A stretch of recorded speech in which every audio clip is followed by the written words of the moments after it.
Good evening. This is the Phoenix Union High School District Governing Board meeting for January 8th, 2026.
chairs being all low. Super low.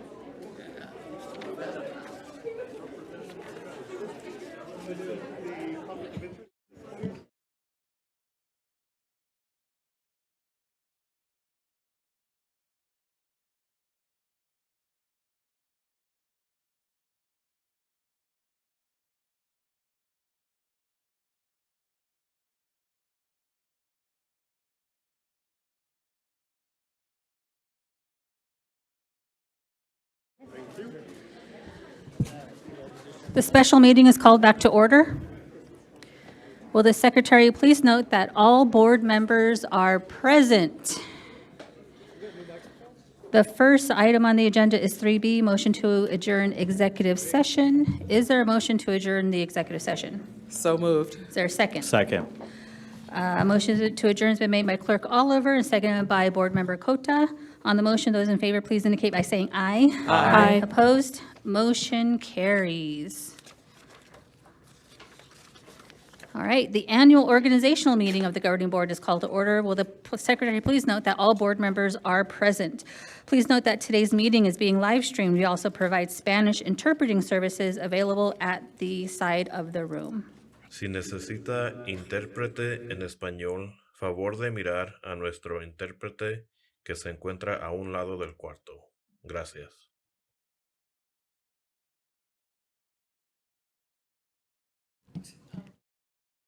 D, motion to adjourn the special meeting.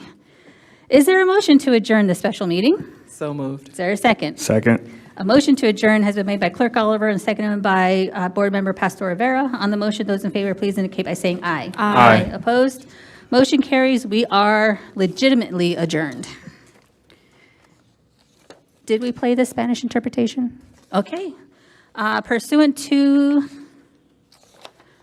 statute and in accordance with Governing Board Policy BDA, the first item is 2A, election of Governing Board President and Clerk for the 2026 calendar year. Tonight, all nominations will be made from the floor. Any board member may place a name for nomination. Neither a motion nor a second is required for the nomination, but a majority vote is required for the election. Do we have a nomination for President of the Board for 2026? Madam President, I'd like to nominate Board Member Pastor Rivera for president. There is no need for a second. Any other nominations? Okay, if Board Member Pastor Rivera is the only nomination, is there a motion to declare that Member Pastor Rivera is elected President of the Board by acclamation? So moved. Second. Is there any discussion? Madam President, I think Board Member Pastor Rivera actually has to accept the nomination. Do you have to? I accept. Yeah. Okay, so on the motion, those in favor, please oh, wait, we only have, do a roll call vote. We are just voting. We are doing a roll call vote, yay, nay, abstain. Board Member Cota. Yay. Board Member Cross. Yes. Representative Marquez. Aye. Board Member Meyer. Aye. Clerk Oliver. Aye. Board Member Pastor Rivera. Aye. And myself is an aye. So that means you are a new president.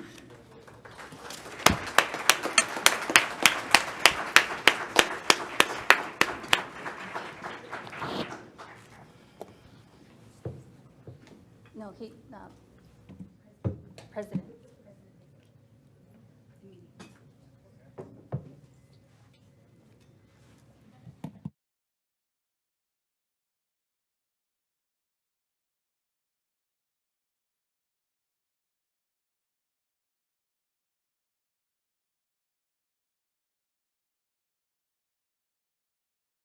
All right. Wait, what do I call you? President Pastor Rivera. Just kidding. Or Frankie works. President Pastor Rivera, I'd like to take a moment to thank our past board president, Napa. She was my co-conspirator starting in 2023, and she held our feet to the fire. She made sure that we did everything with excellence, and her brilliant mind was greatly appreciated. So thank you so much, President Napa. It's been a smooth ride because of you.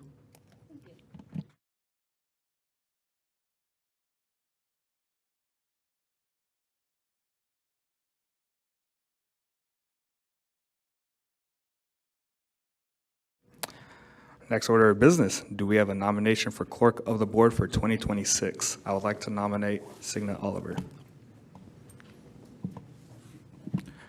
Are there any nominations for clerk? If not, I'll close, or is there a second for nomination? I nominate Board Member Lizette Meyer. Clerk Oliver has been nominated, as well as Board Member Meyer. Is there any discussion?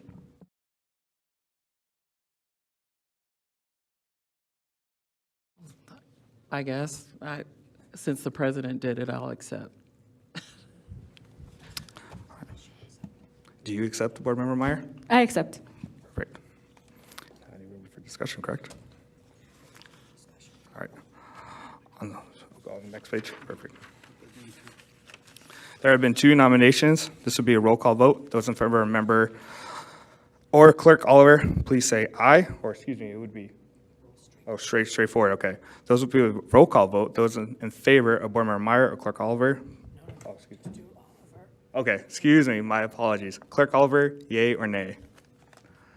Roll call vote, or abstain. Point of order, President Pastor Rivera. Could the nominees maybe give a little speech or explain what their positions would be as clerk? Negative, good buddy.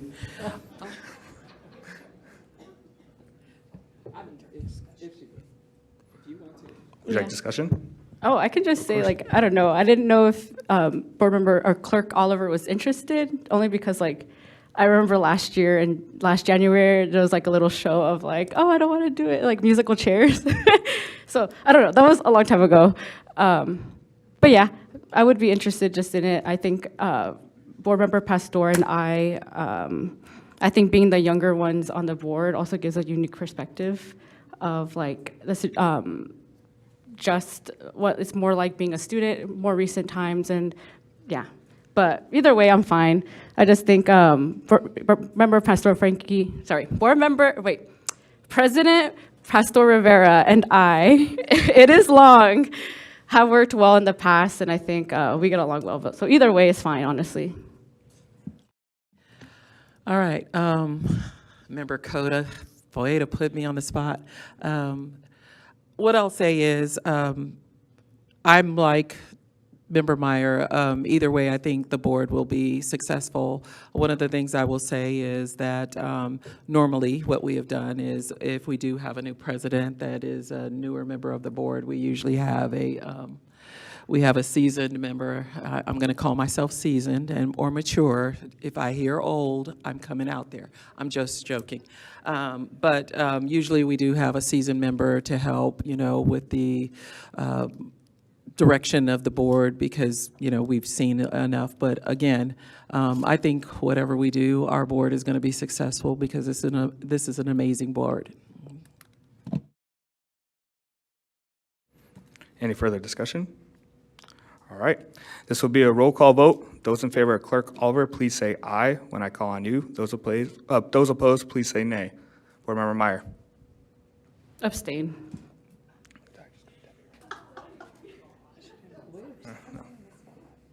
Wait, because you said in favor of Clerk Oliver, right? Yeah, and I'm in the running, so I feel like that's weird. Board Member Cross.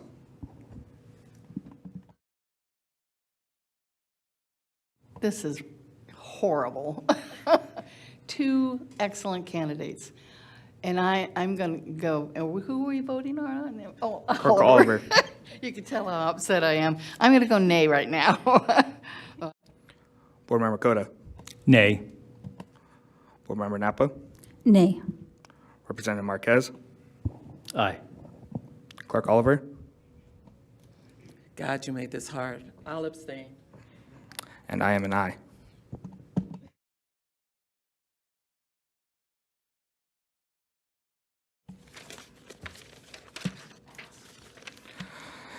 With majority vote, because clerk, well, what would it be?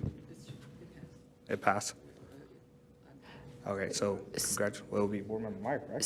So, right, so let's go to, yeah, we'll vote for Board Member Meyer as the clerk Okay. now. This will be a roll call vote. Those in favor of Board Member Meyer. For clerk, please say aye when I call on you. Those opposed, please say nay. Board Member Meyer. Aye. Board Member Cross. Aye. Board Member Coda. Aye. Board Member Napa. Aye. Representative Marquez. Aye. Clerk Oliver. I'll keep with the abstention. And I'm I- sorry. And I am an aye. Congratulations. Motion carries. Congratulations, Board Member Meyer.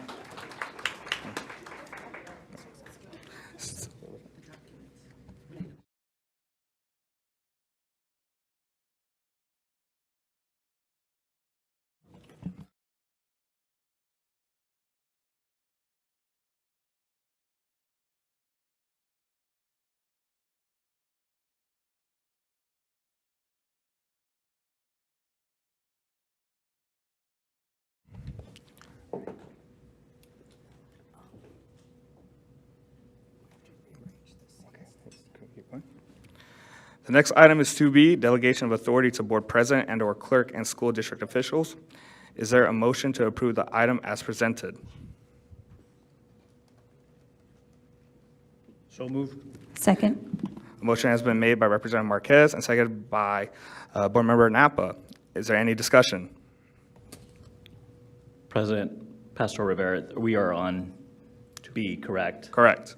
Regarding, is this where we are talking about, I just want to make sure I'm in the right spot. Delegation of authority of the superintendent, chief financial officer, director of purchasing by sign, by hand, fast mail, signature, official legal documents, contracts or agreements with a value of $100,000 or less. Is that what we're approving here? Just to make sure. That'll be correct. Okay, so I guess President and Superintendent, I did have a question, because I'm looking at two things right here. The recommended action above says 50,000, and then we have, is it at 100,000 right now? I guess I need a clarification. I'm a little confused by the notes being presented here. President Pastor Rivera, Board Member Coda, yes, that's correct. That's currently where the threshold is.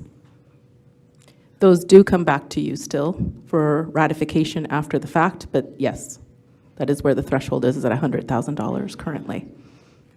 So we are voting to lower it to 50? Is that, I'm just really confused, because recommended action above is,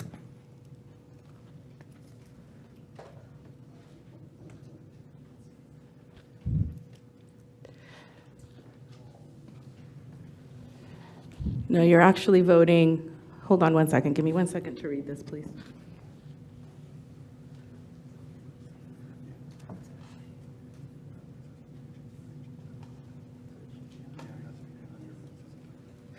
Okay, so it is correct. It should be 100. It has a typographical error on the subject matter, but within the background, it does say 100. That is the correct amount. okay, and that's currently the amount now, correct? Yes, Okay. Board Member. So, President and Superintendent, I guess my question is just this, is this 100,000, where does this come from? Like, is it a standard, is this a board policy? Is this like standard approved practice? I'm just trying to get an understanding of where this amount comes from. This has been our past practice, Board Member. Okay, and then just to clarify too, these contracts are coming to us if it's over 100,000? So if it's under 100,000, you give the delegation to the superintendent, the chief financial officer, and our director of purchasing to be able to sign those. That's to keep the continuation of operations in case we have a lull between meetings. Those do come back to you, though, and you do ratify them. Okay. Obviously, I would probably like a lower amount eventually, but I'm at least understanding that $100,000 is probably likely for expediency in some cases with just day-to-day operations, and that's kind of, is that generally accepted among other districts as well? President Pastor Rivera, Board Member Coda, yes. Okay, all right, thank you. Mr. President, Council, should we amend my motion to clarify that we're authorizing this for 100,000? In your motion, if you are in agreement with the 100,000, I would say move to approve with the $100,000 threshold, yes. I amend my motion to approve delegation authority at the $100,000 limit. Is there a second? I second. All right. On the motion, those in favor, please indicate by saying aye. Aye.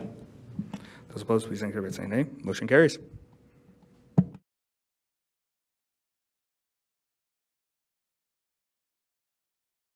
The next item is 2C, appointments of hearing officers and district representative regarding student due process hearings and employment due process hearings. Is there a motion to approve the items as presented? So moved. Is there a second? Motion has been made by Board Member Oliver and seconded by Board Member Cross. Is there any discussion? On the motion, those in favor, please indicate by saying aye. Aye. Those opposed, please indicate by saying nay. Motion carries. The next item is 2D, appointments of hearing officers and district representative regarding purchase protests. Is there a motion to approve the items as presented? So moved. Is there a second? Second. A motion has been made by Board Member Oliver and seconded by Clerk Meyer. Is there any discussion? On the motion, those in favor, please indicate by saying aye. Aye. Those opposed, please indicate by saying nay. Motion carries. The next item is 2E, reaffirm calendar of governing board meetings for 2026. Is there a motion to approve the item as presented? So moved. Is there a second? Second. Motion has been made by Board Member Oliver, and seconded by Clerk Meyer. Is there any discussion? Yes, of course. Yeah, I just want to let the board know that the retreat dates are absent from this calendar, but we will be discussing them at the January retreat so that we can all be in agreement rather than just throw out dates for approval. Thank you. Any further discussion? On the motion, those in favor, please indicate by saying aye. Aye. Aye. Those opposed, please indicate by saying nay. Motion carries. The next item is 2F, delegation of authority to and appointment of the superintendent or designee. Is there a motion to approve the item as presented? So moved. Is there a second? Second. You can have it. A motion has been made by Representative Marquez and seconded by Board Member Cross. Is there any discussion? Mr. President, so Yes. I do have some, again, a little bit question that's kind of along the same line from the previous question too. So this gives us authority, at least the superintendent, or delegates the designee of the superintendent to also enter into legal settlements for amounts not exceeding $25,000. I just want to make sure I understand this correctly. And are those contracts coming to the board as well whenever there's a legal settlement? President Pastor Rivera, Board Member Coda, that's actually not the item we're on right now. We're on Okay. 2F. And I am looking down. Then no other questions. Perfect. Is there any further discussion? On the motion, those in favor, please indicate by saying aye. Aye. Those opposed, please indicate by saying nay. Motion carries. The next item is 2G, delegation of authority for the superintendent or designee to enter into legal settlement arrangements not to exceed $25,000 pending governing board approval for payment. Is there a motion to approve the item as presented? So moved. Is there a second? Second. A motion has been made by Board Member Oliver and seconded by Representative Marquez. Is there any discussion? Yes, here we go. So, Mr. President, so again, my question, I guess, is still the same. It's just I want to get some clarification on what actual legal settlements are being approved. Like, can you just provide an example, please? Sure. President Pastor Rivera, Board Member Coda. These are for any settlements that we may have, whether they are an employment issue, a liability issue, anything like that. And those agreements do come back to you for ratification after the fact. Again, this is for expediency, and that's why we set the threshold as Okay. at 25. I understand that, Mr. President and Superintendent. I actually would like to see this lowered. I do think we need to make sure we have even 10,000 would be, I think, more appropriate. I do think we should know as a board ahead. So I don't know. I'm not going to make a motion, but I just want to have that discussion. Is there any further discussion? On the motion, those in favor, please indicate by saying aye. Aye. Those opposed, please indicate by saying nay. No. Motion carries 6-1.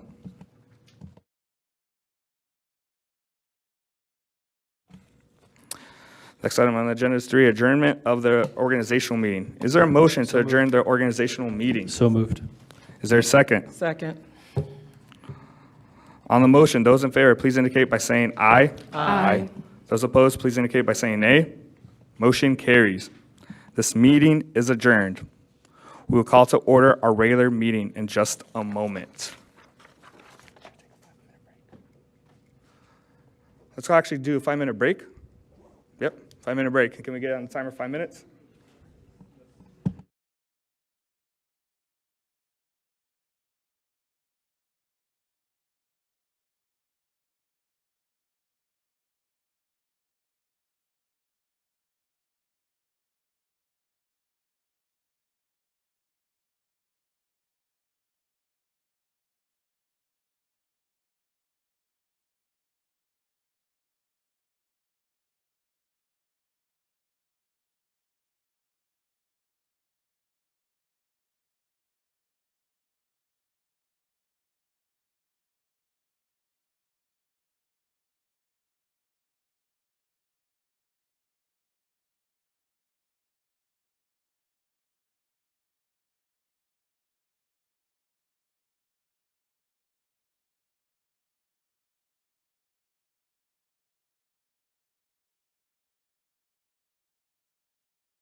Can we just keep going?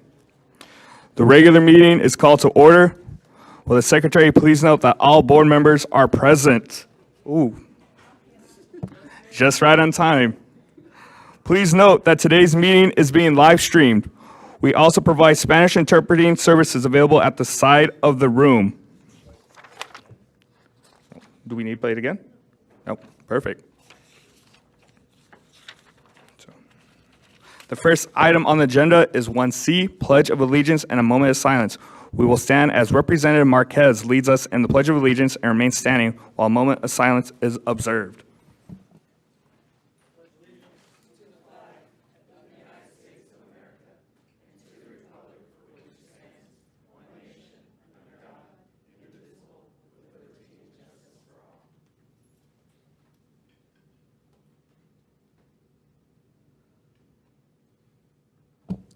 Thank you, and please be seated.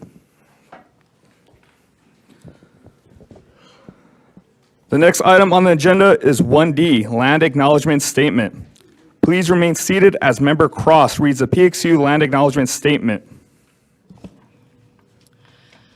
The Phoenix Union High School District is responsible for and committed to creating educational environments that prioritize the achievements of Native American students. We are committed to making their culture identity visible by the acknowledgement that our school district resides upon the ancestral land of the original caretakers, the Huhukam ancestors of Akimeril Antum, Ankh Akimeril, Tana Atum, and Akchin. These sovereign nations are presently known as the Gila River Indian Community, Salt River Pima County Indian Community, Tana'atum Nation, and Akchin Indian Community. This formal acknowledgement is dedicated to the 22 sovereign nations of Arizona. Phoenix understands the importance of providing reparations through truth-telling.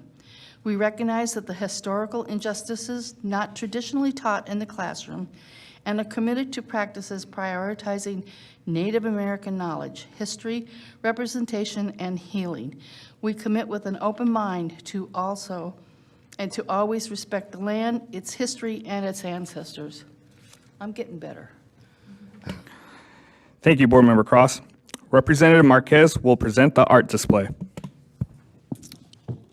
Cesar Chavez High School is proud to showcase the exceptional work of the students in the Visual Arts Department.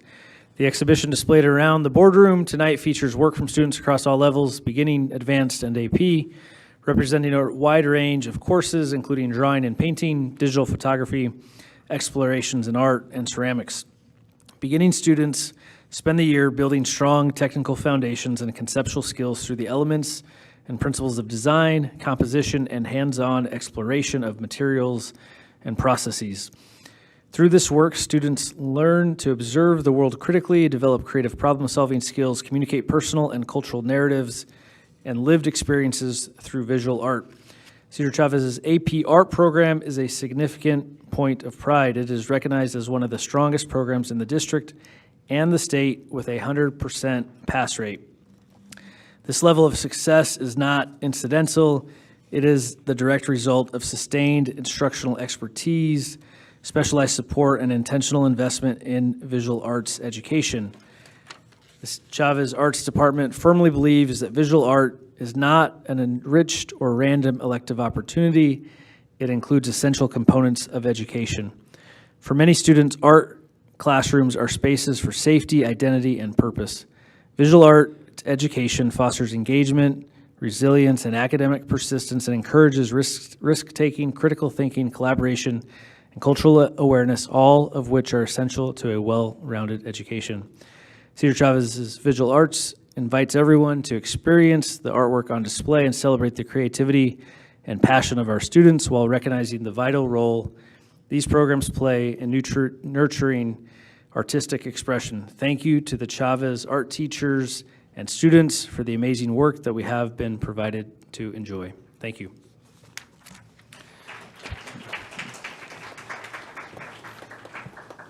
Thank you, Representative Marquez. The next item on the agenda is 2A, recognitions and accomplishments.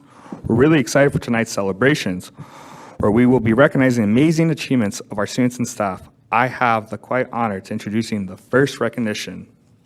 I am beyond excited to celebrate our QuestBridge scholars who have been matched with prestigious universities this year. QuestBridge is a national program that matches high-performing students with 55 prestigious and highly selective colleges and universities. Students can submit for free to be considered, and if they match with one of the university partners, the student receives a full 4-year scholarship worth over $325,000.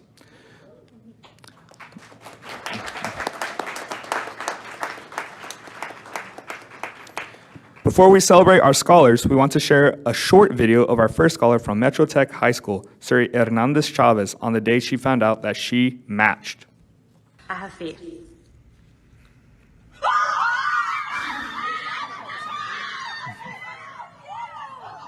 Oh my gosh!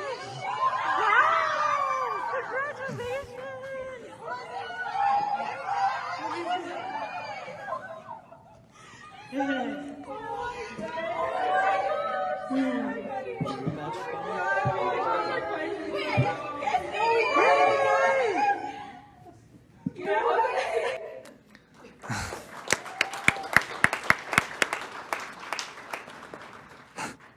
That made me tear up a little bit. I can imagine the experience was similar for each of the students you see in the front of the room tonight.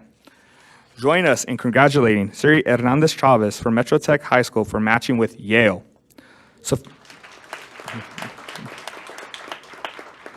Sophia Villa from Camelback Montessori and Suzanne Guerrero Sanchez from Franklin Police and Fire both matched with Washington and Lee. And Sarah John from North High School in the International Baccalaureate Program for matching with Smith College. Woo! Let's hear a resounding applause and congratulations to all of our students who match, and we can't wait to hear about all the incredible things you will accomplish in your future. Congratulations, guys.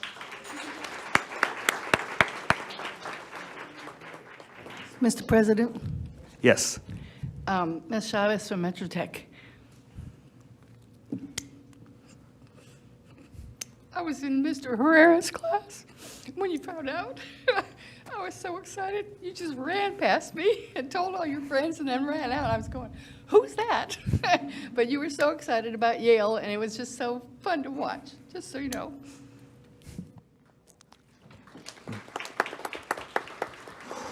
We will call on Board Member Cota to read the second and last recognition of the night. Thank you. Our second recognition tonight is for a life-saving act of heroism. Mr. Kwan Ellis is a safety assistant at Cesar Chavez High School. While driving the perimeter of campus on his golf cart, he traveled to an area that he never traditionally went to because he said that he felt like he needed to be there. As he was driving, he witnessed a freshman student fall to the ground. Not wasting a moment, he immediately pulled over and helped her to her feet, not knowing exactly what was going on. In a matter of moments, Mr. Ellis realized one of his students was choking and administering the Heimlich maneuver. He quite literally saved her life. The story made local and national news over the holidays. Mr. Ellis is joined this evening by Destiny Zazuda. She shared with the news how truly grateful she was for Mr. Ellis and what he did that day. Join us, and especially this young lady. I know she has a great attitude. We thank Mr. Kwan Ellis from Cesar Chavez High School for his swift action to save this young lady's life.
The next item is 3A, reports from employee organizations. Our representatives reporting tonight are Mr. Esteban Flemons from CTA President, Ms. Anastasia Jimenez, CEA President, and Mrs. Vanessa Casillas, ADA President.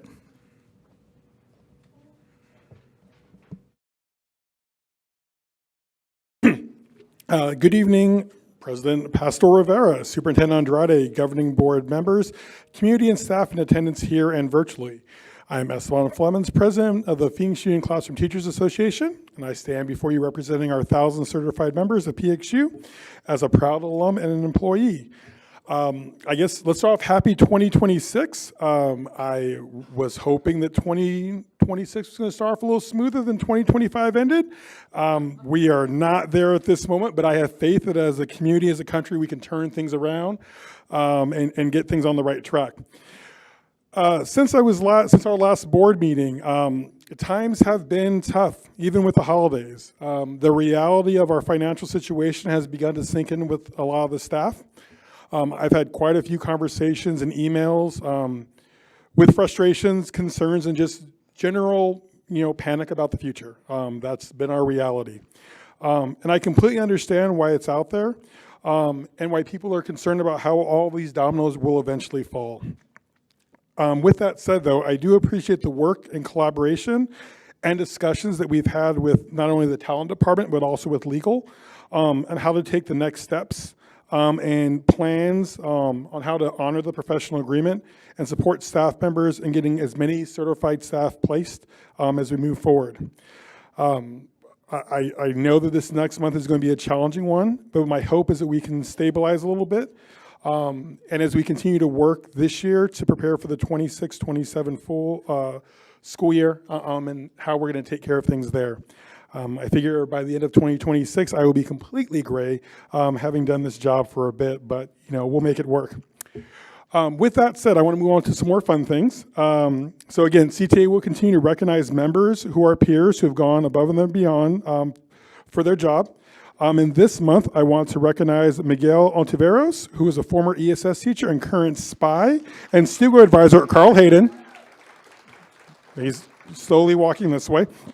In the nomination, Miguel, they spoke of his dedication to the students of Carl Hayden and the community as a whole. I want to read, Miguel frequently goes above and beyond to meet the needs of staff and families, serving on numerous committees and contributing countless hours outside of the regular school day. Miguel is a mentor to many current and former students, and his support extends beyond our school. He has built strong relationships with staff at other campuses and is a valuable collaborator across the district. His leadership in organizing Diversity Camp at Carl Hayden highlights his dedication to creating an inclusive and meaningful opportunities for students. While Miguel often works quietly and avoids the spotlight, his impact is undeniable and his contributions are seen deeply valued on the entire campus and within the community. So with that, please give a round of applause for Miguel Ontiveros, CTA Props recipient for January 2026. You're welcome. And so with that, I want to leave everyone watching live and recording, or watching this later on recording. The collective we in this organization are planning how to manage this thing, how to manage the storm till the weather gets better. There are things in communications that obviously we feel like we could have done better this last year. Has every decision that's been attempted, but I can say that every decision that we've made and attempted has been done with caring, heart, and understanding. The changes in the conversations are different than anything I've seen in my last 20 years here in the district. I don't like them. I don't think it's fun. No one who's been here has had to deal with this. But I do believe that with the current leadership and the people in charge, we are going to work to do the best we can for all staff here. So I put that faith in not only the leadership here, but also in you as the board to trust that the process that we're doing is the best that we can for as many people as possible. So with that, CTA, we're here to do the good work. And if anyone ever wants to have a conversation or have a drink, coffee is great. Let me know, and we'll go from there. Have a great one, everyone. Thank you. Thank you.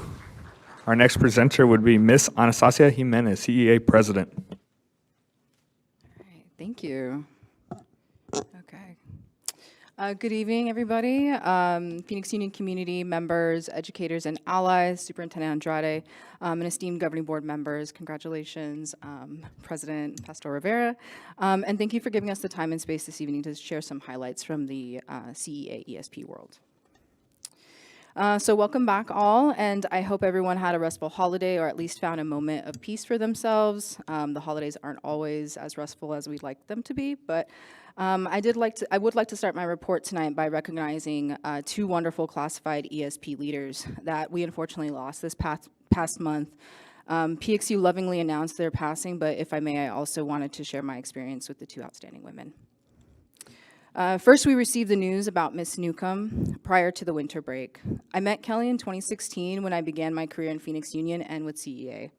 She welcomed me with open arms, always offered words of encouragement as I developed as a leader, and we connected over our shared hobbies, including cycling and our love for our furry family members at home and elsewhere.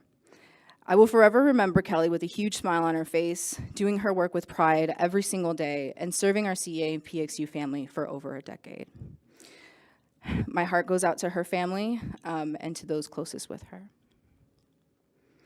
Secondly, and perhaps a bit closer to home, was the passing of Miss Crystal Rogers, and I'll try my best to get through this message, but thank you again to Phoenix Union and Miss Wright for sharing their sentiments and warm memories of Crystal.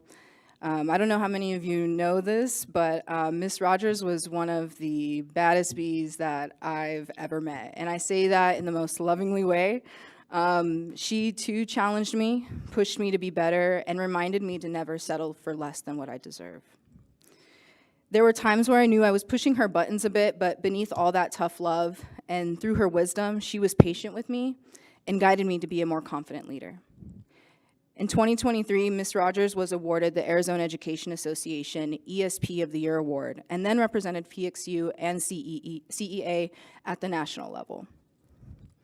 On a more personal note, I've had the honor of knowing Ms. Rogers and her family, and I've been privileged to have experienced her love for her family, friends, and community.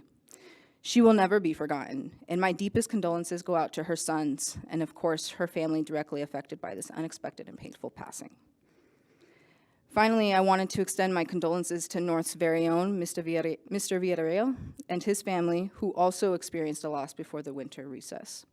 I hope you can all find some peace amid such a tragic time in your lives. And although I don't mean to be such a downer after a 2-week break, I feel it is important to remind our employees of their right to use bereavement leave.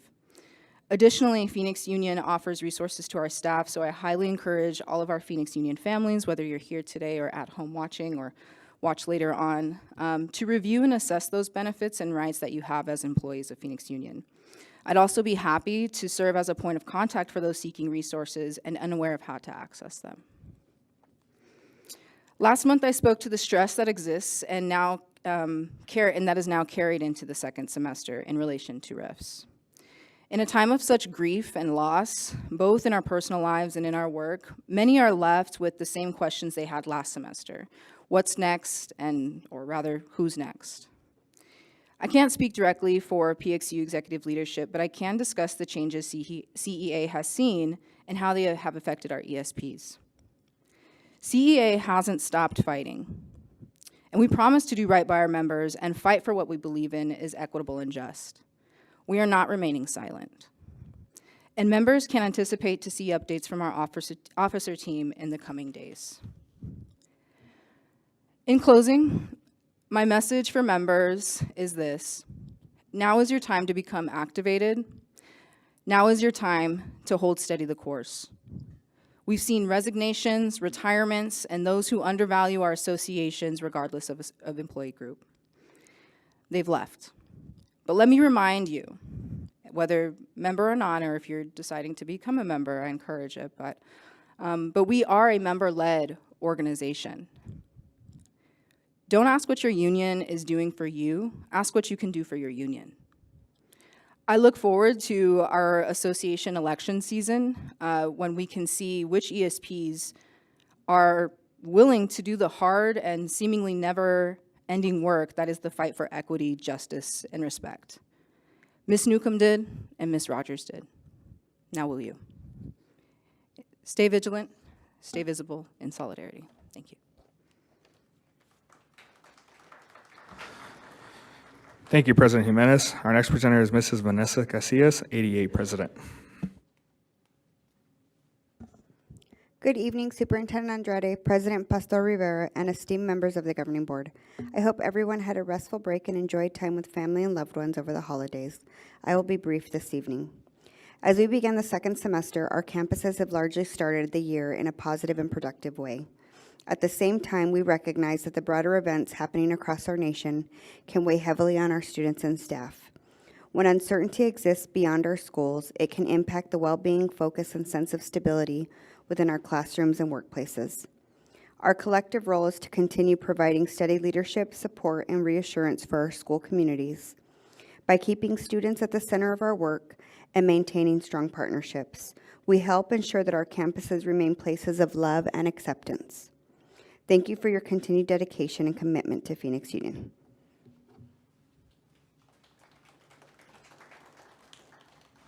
Thank you to all our presenters. The next item on the agenda is 4A, call to the public.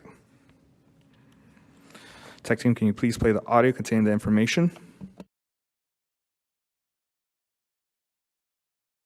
According to ARS 38-431.01H, at the conclusion of the call to the public, members of the public body may respond to criticism made by those who address the public body, may ask the staff to review a matter, or may ask that a matter be put on a future agenda. However, members may not discuss or take legal action on matters raised during an open call to the public unless the matters are properly noticed for discussion and legal action. We would like to caution members of the audience about commenting on a particular individual and thank you for not referring to any person by name. In order to avoid any concerns with interpretation services, please be aware of the following. We have a Spanish interpreter available to join you at the podium while you address the governing board. Only the PXU assigned interpreter will provide interpretation services. If you have a script on paper or on a device, we ask that you make it available for the interpreter. In order to provide accurate interpreting, we ask that you speak for approximately 2 to 3 sentences at a time and pause for interpreting. You will be given double the amount of time to address the governing board as a result. As usual, we ask that you end your comments when your official time allotment has ended. Para evitar dificultades con los servicios de intérprete, tenga en cuenta lo siguiente. Tenemos un intérprete de español disponible para acompañarlo mientras se dirige a la mesa directiva. Solo el intérprete asignado por el distrito proveerá servicios de interpretación. Si tiene su mensaje en papel o electrónicamente, le pedimos que lo ponga a disposición del intérprete. Para brindar una interpretación precisa, le pedimos que hable aproximadamente de 2 a 3 oraciones a la vez y haga una pausa para el intérprete. Como resultado, se le dará el doble del tiempo para dirigirse a la mesa directiva. Como de costumbre, le pedimos que finalice sus comentarios cuando termine su tiempo asignado. Gracias por su cooperación.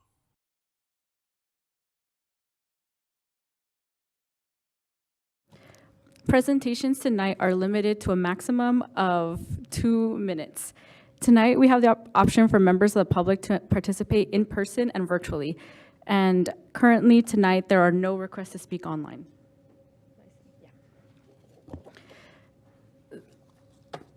We will call those who requested to speak in person.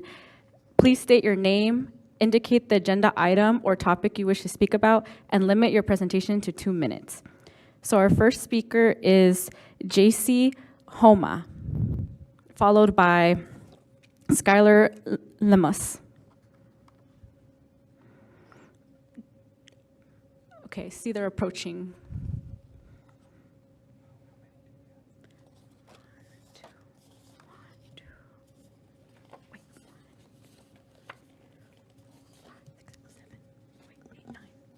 Oh yeah, you may start. Good evening, Phoenix Union Governing Board, President Pastor Rivera, and Superintendent Andre. I am JC Homa, a junior at Maryville High School. I'm a student actively in multiple performing arts programs, including the marching band, choir, and orchestra. I'm here tonight because I believe you need to reconsider the decision to RIF the VAPA art specialist. This position is essential to the success of our district's art program. The VAPA specialist is the person who organizes all of our major events, the marching, choir, and dance expos, Greater Phoenix for choir, orchestra, guitar, and band, the district-wide piano, theater, and dance festivals. In addition, they coordinate the visual artwork displays here at the district office and the district art shows. Without this role, these responsibilities of planning and coordination would fall onto the teachers. Our teachers already give so much, and adding event planning, budgeting, and securing venues and coordinating logistics on top of that would take them away from their classroom responsibilities. It's unrealistic and unfair. It will pull them away from their students, increase burnout, and eventually push some of them out of the profession entirely. What compensation would they get for having to deal with all this extra work on top of their classroom? With insurance, health insurance increasing, and most art teachers are already on a pay freeze. In addition, I'm also thinking about the future. I have younger siblings currently in performing arts, and it hurts to imagine them not getting the same opportunities I've had over these past 3 years. Without the VAPA specialist, these events may shrink, become inconsistent, or disappear entirely. These teachers get overwhelmed or leave. I'm asking you to reconsider this position. The VAPA art specialist doesn't just support the teachers, they protect the quality and substantiability of the visual and performing arts in the Phoenix Union District. Without them, the programs that shape students like me and the students who will come after me are at risk. Thank you.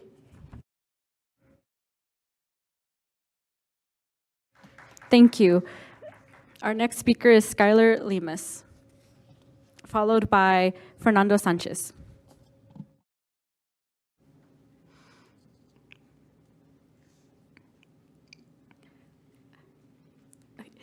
Good evening, Phoenix Union Governing Board, President Pastor Rivera, and Superintendent Andre.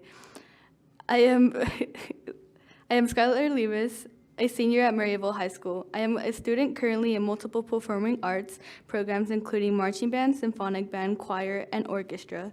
I'm here because I think you should reconsider the decision to RIF the VAPA artist specialist. This position is greatly essential for the success of our district's growth. The VAPA specialist is the person who plans and organizes all of the major events, marching band, choir, and dance expos, Greater Phoenix for choir, orchestra, guitar, and band. In addition, if you RIF the VAPA art specialist, it would put more weight on our teachers. Teaching developing teenagers is difficult. RIFing the VAPA specialist would be overwhelming on our performing art teachers, taking time away from the classroom, which may decrease the enrolling rate of students because teachers are not providing the necessary commitment to what is needed for the students. I really hope you will rethink in RIFing the VAPA art specialist, and thank you and have a great night. Thank you. Up next is Fernando Sanchez, followed by Monique Mogro.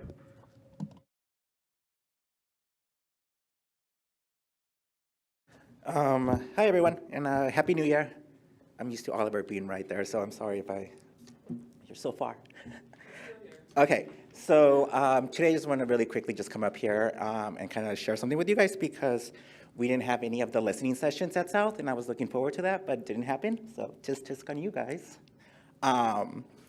But one of the things that I wanted to share at the listening session was that as we work with our board goals, especially since one of them is pretty dominant on our EL population.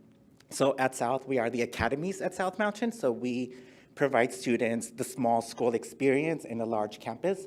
I'm just hoping and wondering if for some of your guardrails and your safeguards, if when the directors present data on the board goals, if you guys can show the data to be like academy specific, rather than saying at South, this is what the data is. If you could break it down by academy and kind of show us what the demographics and the data is for our populations across all the academies, rather than just kind of throwing it out there as a one large campus. We market the school as a place where we can provide the small school experience. And I hope that you guys can also start kind of presenting that to the community, since we marketed as that to the community. Woohoo, I got 30 seconds. All right. So you guys know how you guys are going to possibly be moving the call to the public to the end of the meeting. I kind of think that would be a good idea, because sometimes like they present stuff and like we have questions about what's presented. So I think those of us that come to the board meetings all the time, that would be a good opportunity for us to kind of share our opinions of it on the presentations, like in real time, rather than having to wait a month to reflect on it. And also, if it's at the end, do the principals have to stay till the end?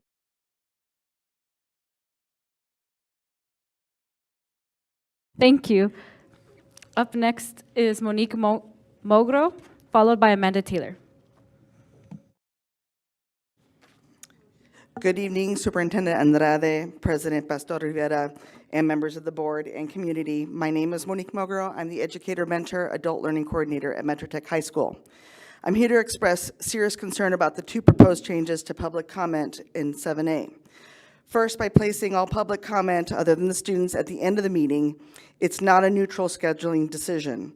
It's disrespectful to the community members and employees who also have early work obligations, family responsibilities, or long commutes.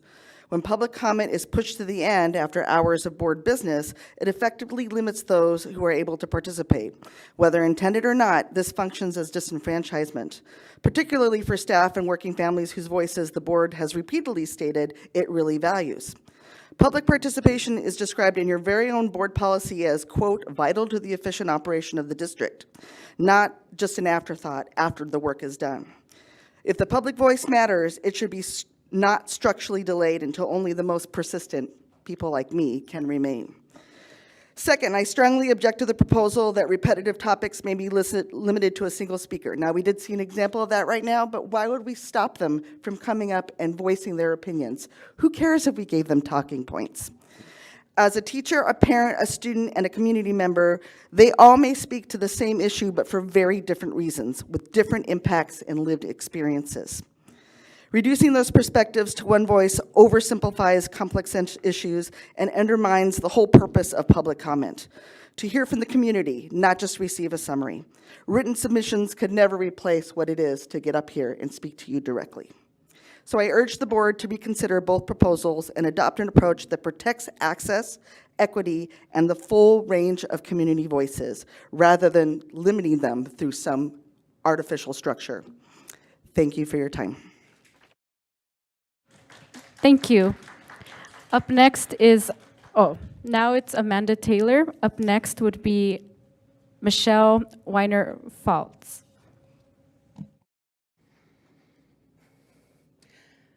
Good evening, governing board members, President Pastor Rivera, Clerk Meyer, and Superintendent Andrade.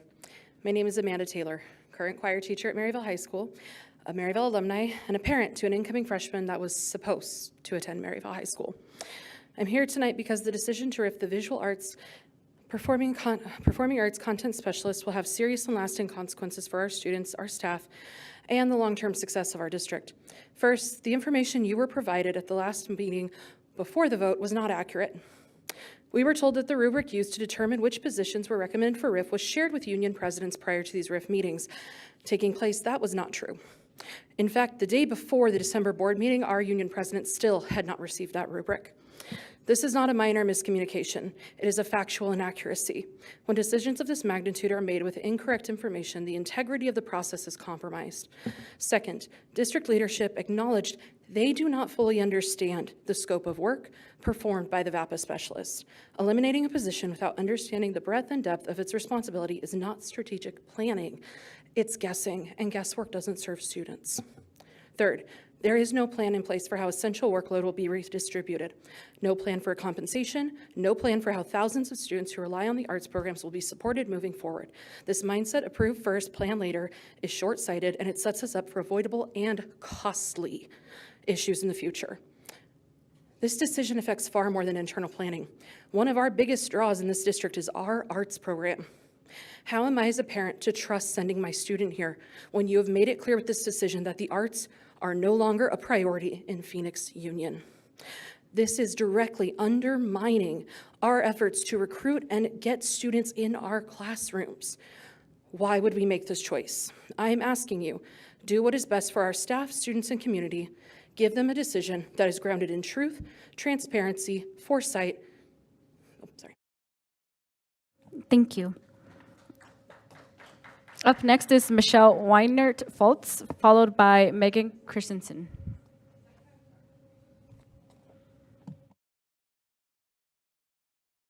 I got abandoned and she got the support. That's okay. Good evening, Phoenix Union Governing Board. My name is Michelle Weinert-Foltz. I am a parent of a current Maryville student, and as stated by Ms. Taylor, potentially two going in. That at this point, based on the decisions that have been made falsely and with inaccurate information, will not be the consideration that will be taking place. Right now, we are looking at the RIF of the VAPA Performing Arts Specialist, whom is the cornerstone for not only these students, but for these teachers.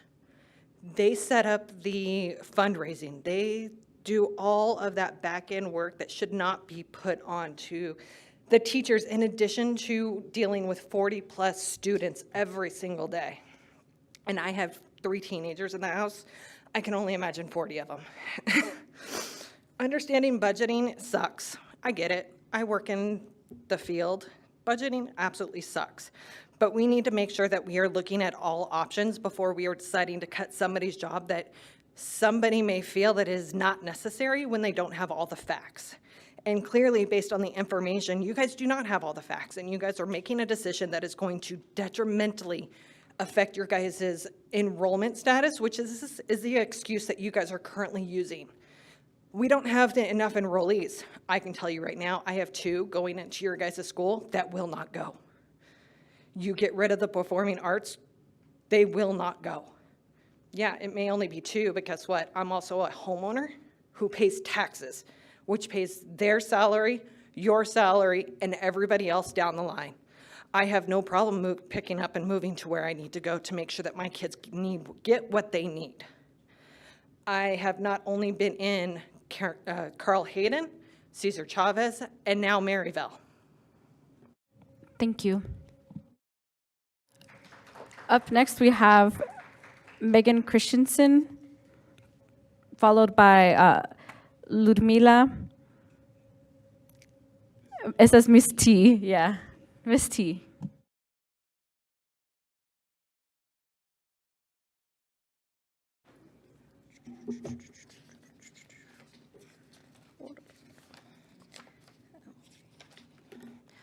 Good evening, President Pastor Rivera, and congratulations, Superintendent Andrade and governing board members. My name is Megan Christensen, and I am a longtime community member, parent of 2 Maryville students, graduate of South Mountain, and a current Maryville teacher.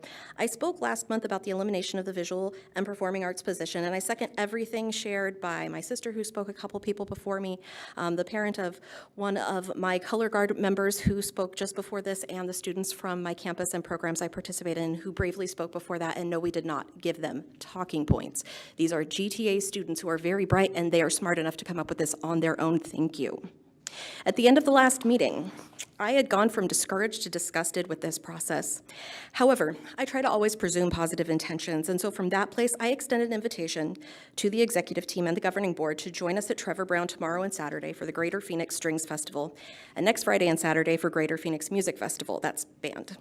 Don't just show up for the performances, which are at 3:30 on both Saturdays at those respective schools, but clear your schedules and come for the whole day, or better yet, the whole weekend, so you can see exactly how much goes into those festivals, which still will only show you a fraction of the hundreds of staff hours represented by what you would see at that time. Work that you have made no plans to cover, as has been covered by people who have spoken before me. So I'm now going to move on from that. Full schedules, by the way, are VAPA page on the district website. We start at 9 o'clock tomorrow morning, and then 9 o'clock Friday, and about the same time the Saturdays. I'm now going to speak to agenda item 9J. I appreciate the desire as a teacher in preserving teaching positions, but reality is having fewer students means we need fewer teachers. It's just how math works.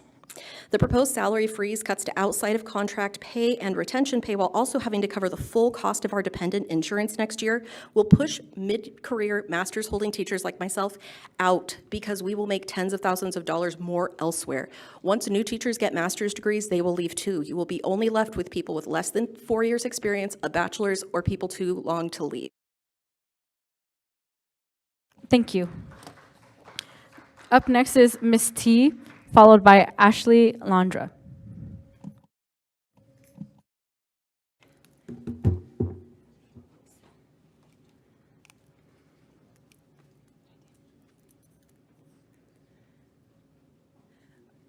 Good evening, President Pastor Rivera, Superintendent Andrade, governing board members, and the community. My name is Lyudmila Tsilakovskih, and I'm in my 12th year teaching ELD students in the district. Tonight, I will speak about an EL70 report. But before I get to it, I would like to briefly review serving students on IPs. Every teacher who has such students has online access to their full IPs, which usually range between 22 and 27 pages, with full description of students' disabilities, abilities, goals, accommodations, modifications, and more. Now to EL70 report, which can be pulled from the AD website. This report contains information about students' ELD history, grades and schools attended, overall AZELA scores for each year in the program, with a breakdown by language domains. The report had not been available to teachers, but SPLs or ILs would provide it upon request. Over the years in the district, I used to request this report for every of my students at the beginning of the school year to get prepared to meet my students. I personally created activities to teach them how to analyze their results on AZELA, including domains, and monitor their progress or regress. Based on the data of this report, I taught students how to set up individual goals for their annual AZELA because they're different for every single student. I also use that data to communicate with parents. As of this school year, the report became disallowed for distribution. So I compare myself to a doctor who is not allowed to see test results, but has to treat her patients. Earlier, I mentioned serving ASS students. Keeping that in mind, I am not requesting access to the reports on the ADE website, but I would like to ask the board members to think about the following questions. Are there any degrees of confidentiality? How is that students' IEPs are less confidential than their ELD history? While the data on EL70 report addresses the whole child approach, data-driven instruction, motivational factor, how is it currently being used and who benefits from it? As a proud PXU educator, I believe that ELD teachers would benefit from using EL70 report and coaching opportunities on how to do so to address the needs of our ELD students. Thank you. Thank you. And our last speaker is Ashley Landa.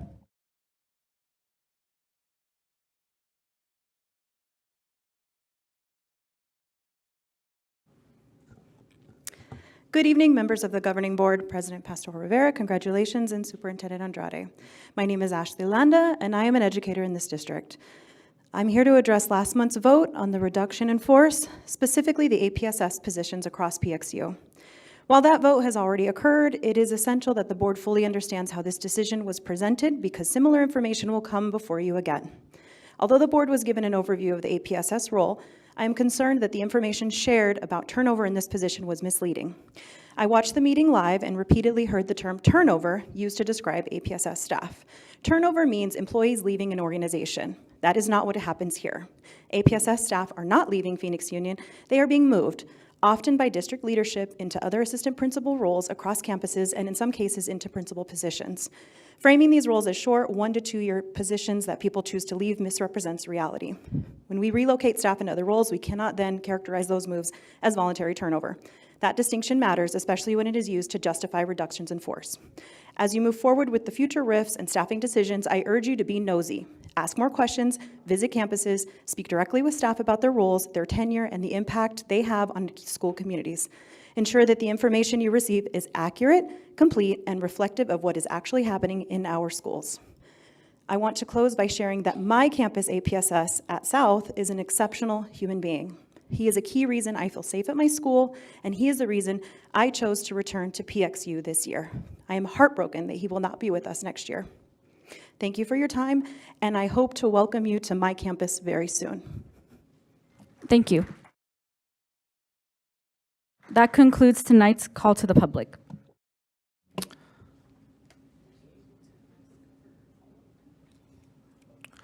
Board Member Cross. And was wondering if the superintendent can look into, Mr. Sanchez talked about breaking down the results by a department, if that can possibly help them, assist them to know where they're at.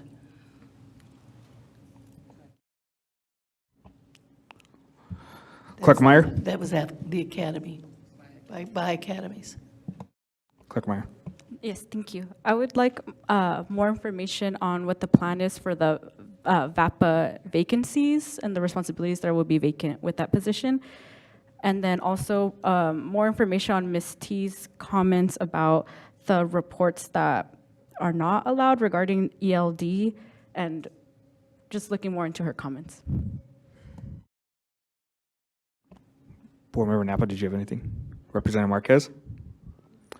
All right, well, thank you to all the presenters. Let's take a 5-minute break. Guests, just a quick reminder during breaks, as a safety protocol, please refrain from approaching the dais. Thank you for cooperation. Can we get a timer for 5 minutes? Perfect, thank you.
All board members, please report back to the dais.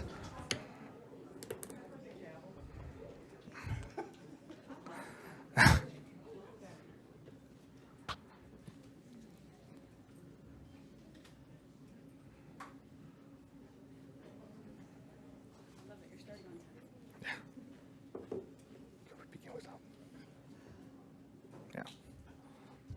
We just gotta wait for the superintendent. Yeah.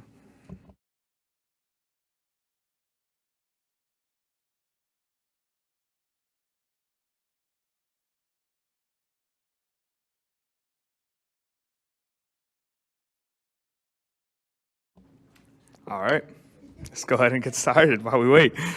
The next item is 5A, approval of the consent agenda. Is there a motion to approve the consent agenda items as presented? I so move. I'll second that emotion. Motion to approve the consent agenda has been presented by Board Member Cross and seconded by Board Member Oliver. Is there any discussion? Board Member Coda. Mr. President, I was hoping to remove 9B from the consent agenda.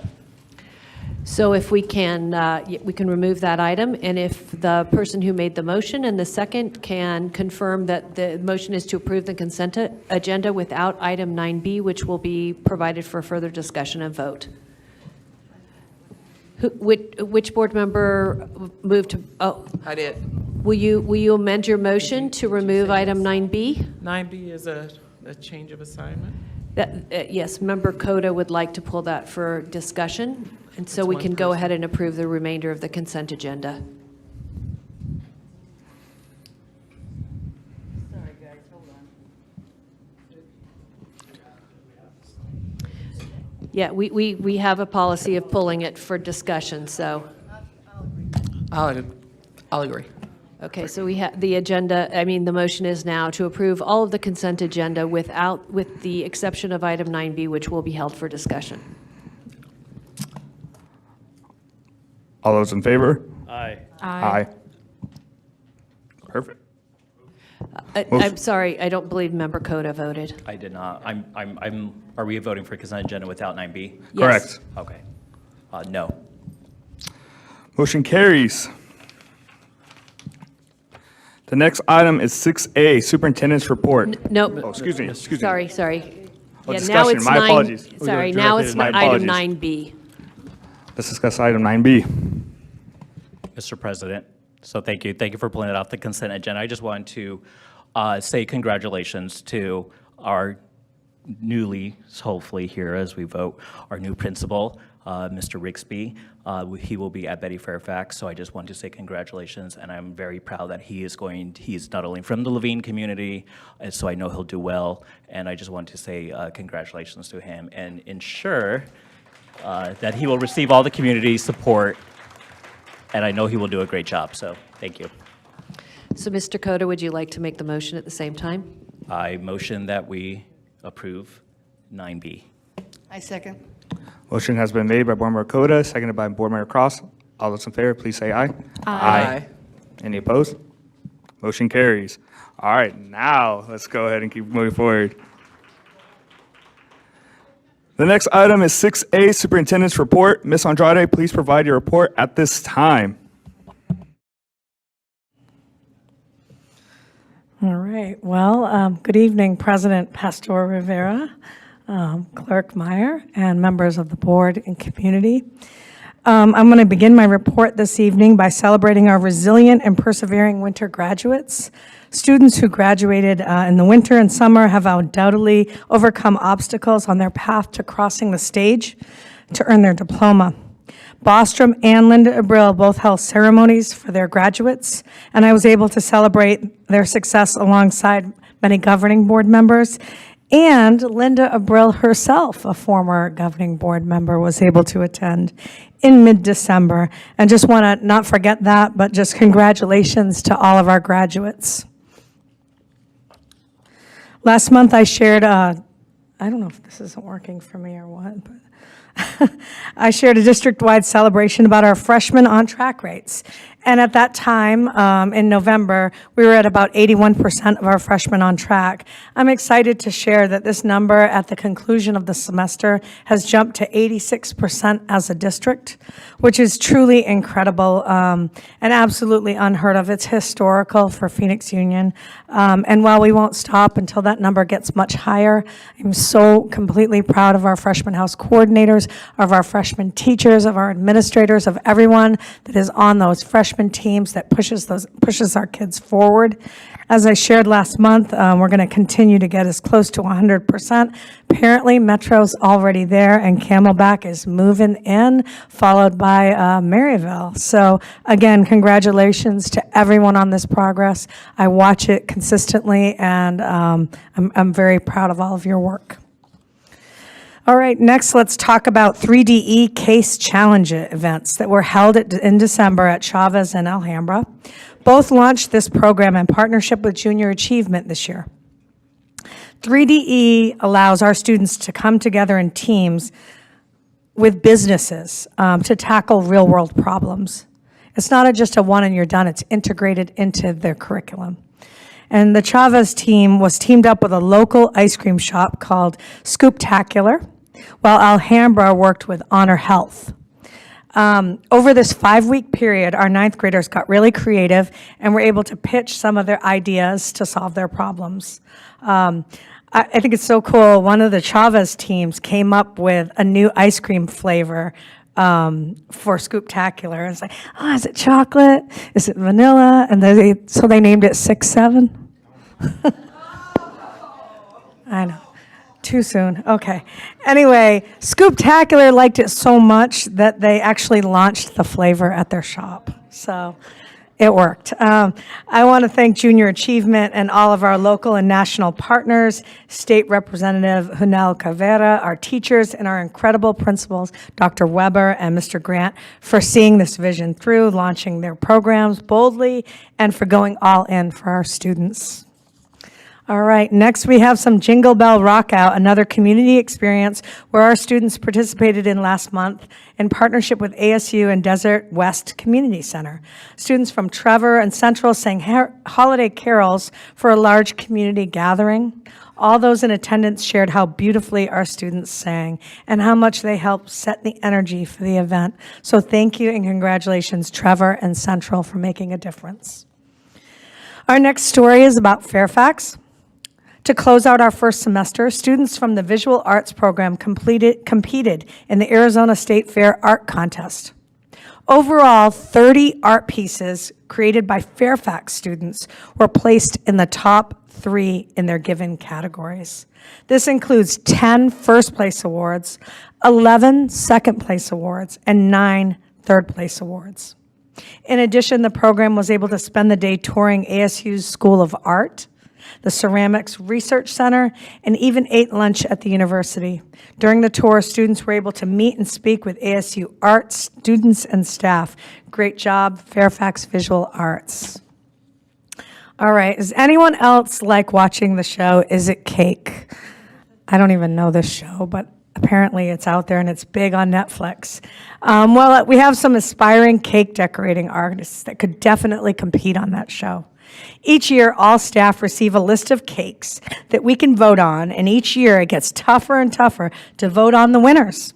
As you can see from the slide, our students are so talented. I want to congratulate and shout out our top 3 finishers in this year's contest at Camelback and at Chavez. Great job. Those are pretty good, guys. Come on, give it up for them. All right, Phoenix Union DECA. Our next story is about all the programs that have been built across our district. There's over 4,300 DECA programs around the world, and only 181 chapters were recognized this year. I want to congratulate Trevor Brown, Camelback Central, Maryville Metro for earning the Thrive Level recognition for community service, innovation, entrepreneurship, and promotional campaigns. Each school earned 2 seats at the DECA International Conference in April in Atlanta, Georgia. Great job to our outstanding DECA programs across the district. Can't wait to see how you do in Atlanta. Turning our attention to some computer science all-stars, we had over 100 students from 6 campuses travel to Phoenix College to participate in the second annual Day of Compute event hosted by Carl Hayden alumni Diane Lee Guzman. Ms. Guzman runs a nonprofit organization that provides students in underserved communities with access to technology education resources.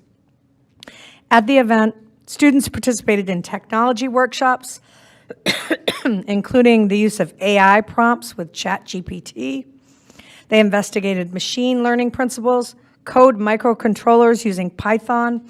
This was a great experience for our students, and we want to thank Phoenix College and the Coding in Color for making this happen.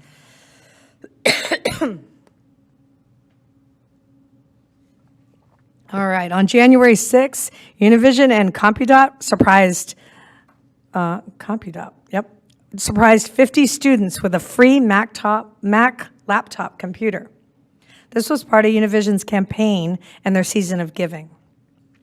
The computers are part of Compudot's program to power up and access students and families to be used for work, school, telehealth, connecting to friends and loved ones. Students were nominated by Carl Hayden Student Service Team based on attendance, academic growth, and other criteria. Thank you, Univision.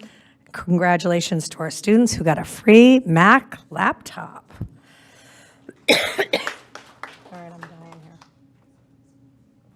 here. All right, we're almost done. Speaking of donations, earlier tonight on the consent agenda, you approved a donation from our very own Redbirds, our Arizona Cardinals, for $200,000. This donation is split between Chavez and North, and it's for capital purchases to the school to support projects that each campus submitted for consideration. In addition to other projects, North will receive a weight room equipment, and Chavez will receive a new locker room. We will continue to get donations each year until all 10 comprehensive campuses receive their funds. And it's about $100,000 per school. In total, this donation is over $1 million. I want to thank the Cardinals organization, and I want to thank SFS and those that reached out to them to make this partnership happen. Congratulations. Recently, I learned about some incredible scholars at Metro Tech's nursing program, and I just want to take a minute to highlight it. You might remember Aaliyah Montoya. I talked about her earlier in the superintendent report. She had earned a 32, kept trying to move up her score on the ACT. And, you know, I want to share some exciting updates, not only about Aaliyah, but some of her peers as well. Aaliyah will be attending, she just found out prior to the break, the University of Pennsylvania and will study nursing. Edward Jimenez Pena was also admitted under nursing to the University of Pennsylvania. Earlier this evening, you celebrated Suri Hernandez Chavez for matching at Yale, also in the nursing program. I want to congratulate these wonderful students and thank the nursing program, the instructors, and all that have helped them on their path to success. This is a strong program that we need to keep going in the district. And last, but not least, to close my report this evening, I want to spotlight the work of our governing board and school board recognition month. Being a board member is not easy, and I watch this group provide their tireless commitment and unwavering support for our students, staff, and the broader community. We're grateful for their leadership, vision, and integrity. Please join me in expressing a sincere appreciation for their extraordinary volunteer efforts and steadfast dedication. They truly make a difference in the lives of everyone in our district. Thank you, Governing Board, for all that you do. And this, President Pastor Rivera, concludes my report. Thank you, Superintendent Andrade. I just want to take a moment to thank all of our principals and educators who are providing these wonderful opportunities for our students. You all are instilling a wonderful vision and path for our students to succeed. So let's give a round of applause to our principals, our administrators, our faculty, and our staff. And I guess also, I'm typically a fan of the Dallas Cowboys, but tonight I'll make an exception and be a fan of the Arizona Cardinals for their donation. The next item is 7A, Policy BEDB and Policy BEDH. Superintendent Andrade. Thank you, President Pastor Rivera, members. We had this on the December agenda and kind of put it on pause for a minute, had a little bit of discussion. Basically, there's two things I want you to look at tonight. BEDB is really around the flow of the agenda or how we order things. And I think you've heard from some call to the public tonight around moving call to the public. And then a separate item, BEDH, is really around the language and the discretion given to the president for call to the public. So we've got two different policies at work here. I have provided some samples historically through the years in Phoenix Union. We had two call to the publics, one at the beginning, one at the end. We have the opportunity to look at agenda items and then non-agenda items at the end. We have the ability to keep it current as is. We have the ability to set a time limit. It is your meeting. You have the ability to set a time limit to the first call to the public and then an open one at the end. And you also have the ability to put call to the public before each voting item, to hear directly on that item before you're going to vote on it. And so with that said, those are some options before you. As far as BEDH, I think it's important that we just clean up that language. 2 minutes, again, the president has the discretion to shorten or lengthen that. Again, one member from a group. We also heard a little bit about that tonight. Hard to say if they're part of a group or they just have a common, I don't want to say complaint, but message. So I have seen it done before for the sake of the group deciding it. But again, that's an option, not a mandatory. And then, of course, this policy is so old, it still says you have to be in person to do call to the public. And we know that's not true. So electronic and online is now permissible as call to the public. So we'll be cleaning up some of that language. We can definitely bring BEDH, if approved tonight, for a first read next month. But I did want to leave some time for BEDB and the flow of the agenda to discuss what this board has an appetite for or not. And with that, I will hand it over to the president. Any discussion? Any points? Clerk Meyer, and will be followed by Representative Marquez and followed by Board Member Napa. Thank you, President Pastor Rivera. So I have a couple of things. I looked at different data points, but I also wanted to hear everyone's perspectives. I wanted to make like a quick comment specifically on BEDH, the policy that's like more of the wording about what the public comment is like. I was wondering how the board would feel if we could, like if we were to bring this up to another review, if we can change the wording from where it says the board invites the viewpoints of citizens throughout the district, to change the word to citizens to be more inclusive, to say community members, to just specify like anyone within our district bounds, part of Phoenix Union family. So I don't know if anyone has thoughts on that. I have a question. Are you, is that the start of D? It's for the first sentence, second technically. The board invites the viewpoints of citizens throughout the district. I agree. My comment was to change D to any individual who wishes to appear and strike citizen.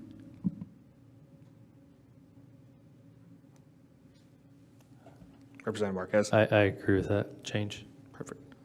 Superintendent Andrade, did you have a question or a point of clarification? Yes, thank you, President Pastor Rivera. My question is, citizen does come up a few times. You just want it to become community member and a control all search kind of replace, except for that one spot where it's individual. I think, is more cohesive, inclusive. Okay, so we have citizen as being replaced with individual. Community member. I like community member.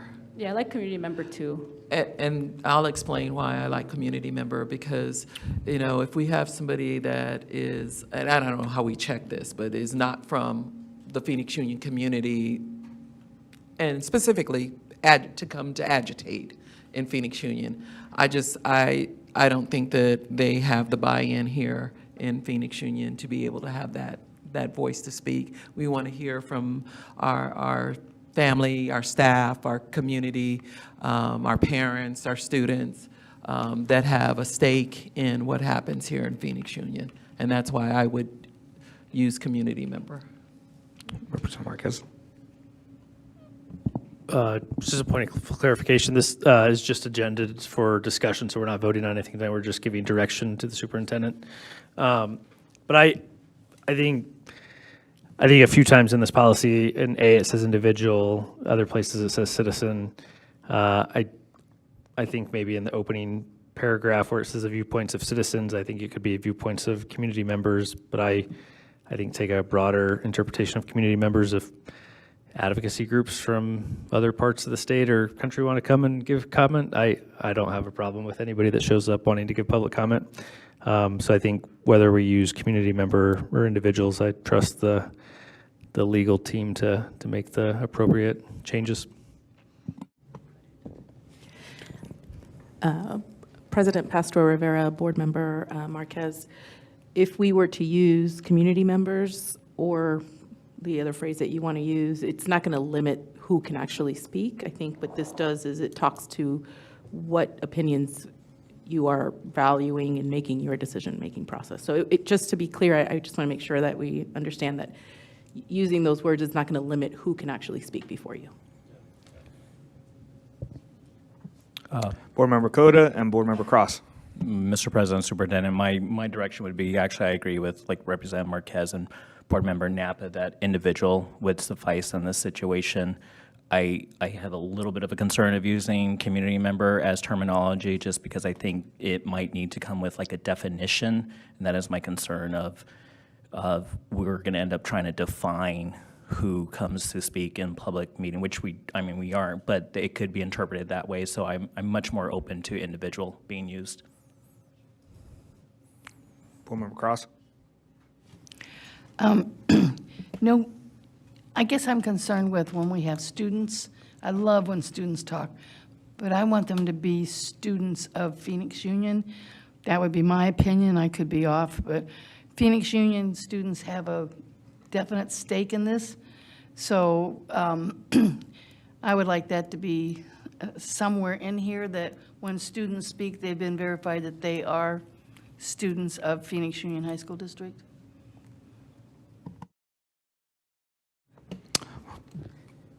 Go ahead. And then Board Member Napa.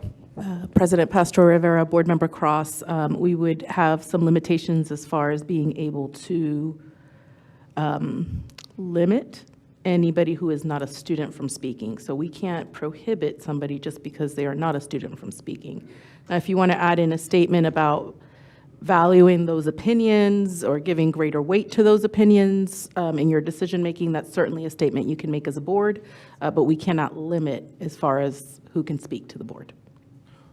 Board Member Napa. Thank you, Board Member Cross, President Pastor Rivera. Prior to my request to identify students in public comment, these students and the general public were just mixed in. We didn't know who, and I requested that we have a special color or card to make sure that we prioritize student voices versus the general public. In that intent, I saw all students. I think all individuals, especially our youth, are valuable. If we were to prioritize PXU voices, I wouldn't be opposed to that, but I would definitely be opposed to turning away anyone who wants to express themselves and you know, their right, their First Amendment right. Representative Marquez. No, I think it's just on that point. I agree with Board Member Napa. I think the color-coded system we have here allows students to speak first. And I do think, you know, if a student's going to drive over here from Glendale Union or a charter school and give an input, you know, we are a public body, and I do think we should prioritize hearing from students, whether there are students or students that live in the area that don't happen to go to Phoenix Union, because I do think it's a good practice to make sure those students get home and get to bed so they can start their school day the next day.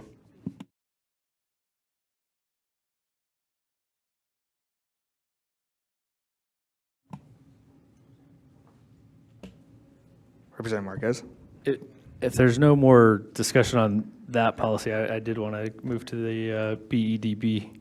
Legal. Go ahead. President Pastor Rivera, I just wanted to get some clear direction. Are we wanting to use community members or individuals throughout, or would you like me to bring you policies back that have both? From my understanding, is it a combination of both that we would like to use? Yes. For me, I think the opening statement can say we invite community members in the first paragraph, and then from there, just for English simplicity, just refer to every other, instead of saying citizen, replace it with individuals. Perfect. Ready? We're going to move on to the next one. Next agenda. And did you have comment on, let's actually go back to BEDB. Let's open up discussion for BEDB. Any comments regarding that? Representative Marquez. Yeah, my preference is that we do public comment for the voting agenda items as they arise, and then we do general public comment at the end. I don't know if that's listed as an option here, but I think, what's that? Is that version 2 maybe? Yeah. Agenda items versus non-agenda items? So that says agenda items, but I would even limit it to voting agenda items. So anything that's, a voting item that we're going to vote on, we entertain public comment right before we vote on it. So if we're voting on 2 or 3 things, people can come up and give their public comment on that thing. And then at the end of the meeting, they can give public comment on anything they want to give public comment on. And I think what we heard in public comment tonight is we might have something that's posted for a presentation, and then we can get real-time feedback from the community based on that presentation that staff has presented. Board Member Cota. Mr. President and Superintendent, and also Member Marquez, I think some concerns I have with just moving the public call to the public anywhere else other than where it is right now is just I actually do really value that feedback that we get in before we start voting on agenda items. Sometimes there's information that's presented there that is super valuable when it comes to our decision-making process through the agenda items that come up. So I'm just a little bit concerned. And I think sometimes when someone is speaking, they may not actually know what exact item they're going to speak on, and maybe they hear something and it may kind of change as well. So I'm just a little bit concerned when we start to say exactly you can only speak on this agenda item at this specific time, that we are limiting this call to the public in a way that is not beneficial to the community. Board Member Cross, followed by Board Member Oliver. I think Ms. Oliver was before me. No. Okay. I do not want to change the timing on the open call. I think by moving it to the end of the meeting, you've disenfranchised people. They leave early, they can't stay late. Students can't stay late. I like the idea of discussions of something that's on the vote for the agenda right before we talk about, or right before we do a vote on that. And yet how easy is that to keep track of? So I like version 1, which basically keeps it where it's at.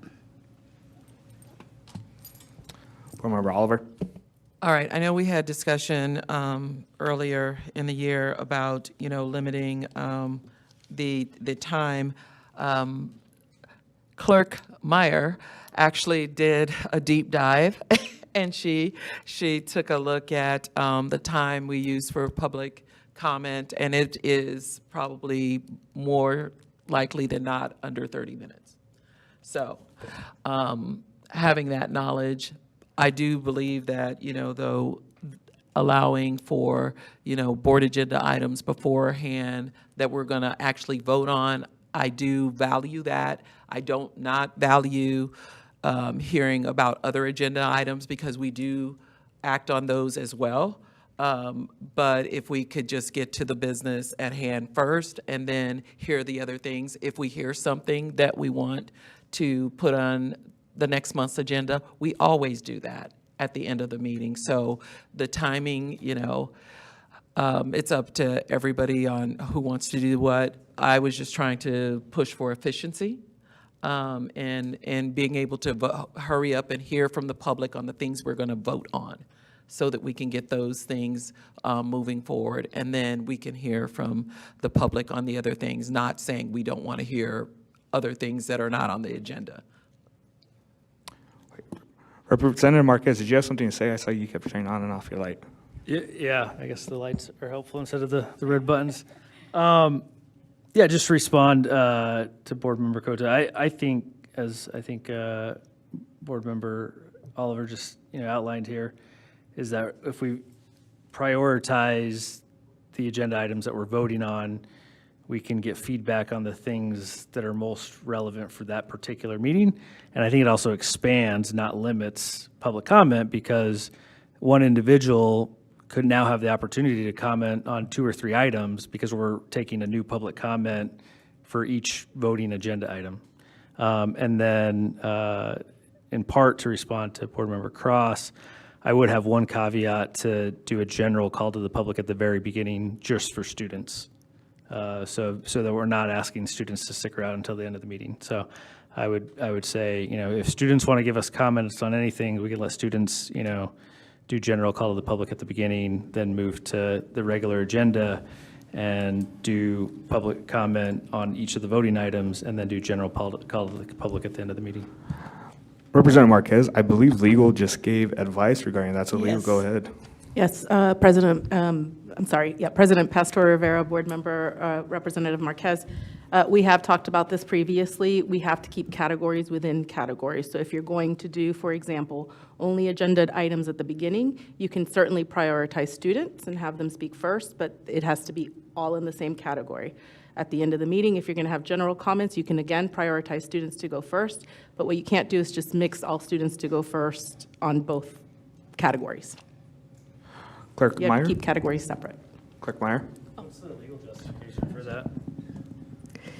It is, it's a First Amendment issue. If you start to parse things out, it's going to really, honestly, it's going to get very chaotic. We may miss things that could come into place that somebody may want to speak about. It just starts to get very, very chaotic at that point when you're trying to do that.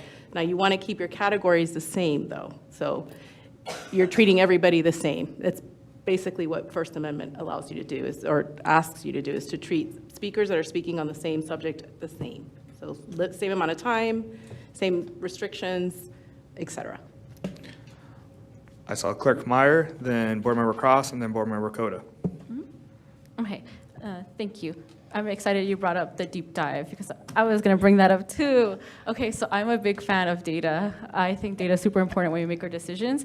So the conversation we had with with Board Member Oliver inspired me to literally look at every single live stream for every meeting I've ever been a part of that had a public comment. So I started coming to meetings September 2024. So I measured every single public comment and judged how many, subtracted how long the minutes were. And I found that on average, or at least more like the typical public comment was actually 20 to 24 minutes, with exceptions of one that ran an hour and 44 minutes, which was like the land acknowledgement and the August one. And then the metal detector vote in March, that was 82 minutes, I believe. So pretty much my initial concern, I was interested because I think we unintentionally maybe gave Ms. Signa, we give you heat for saying 30 minutes. I prefer Her Royal Highness, but go ahead. Yes, Her Royal Highness Oliver. I think the board unintentionally gave her heat for saying 30 minutes, that's preposterous. But when you look at the actual data, it's within 20 to 24 minutes anyways. So I was just concerned that maybe our public comment is longer and we're taking away from student achievement, talking. But when you look at the actual data, the average is fine. So that being said, I think how the timing of it, how it is now, is very clear. When our community is super invested in issues that are impacting us, they really do show up, which is what happened with the 82-minute meeting and the hour and 44-minute meeting. So I really appreciate that from our community. And I think I am interested in seeking some type of separation of either agenda item versus non-agenda item, or PXU specific staff community versus non. I think that separation can help when like I'm taking notes and like identifying issues. So I like the discussion around that. So I want some type of separation to help make it more categorized in my mind. So, but I'm very flexible. I'm flexible into like what that looks like. Board Member Cross, Coda, and then Oliver. Okay, in speaking with many employees, they're feeling disenfranchised with this move of speaking at the end for non-agenda items. I like the idea of discussing an agenda item right before we talk about it, and yet I think that's going to be difficult. I also like the fact that the opening, when we do it at the beginning of the meeting, number one, we've got both the students and adults, and it's amazing what we learn during those open calls.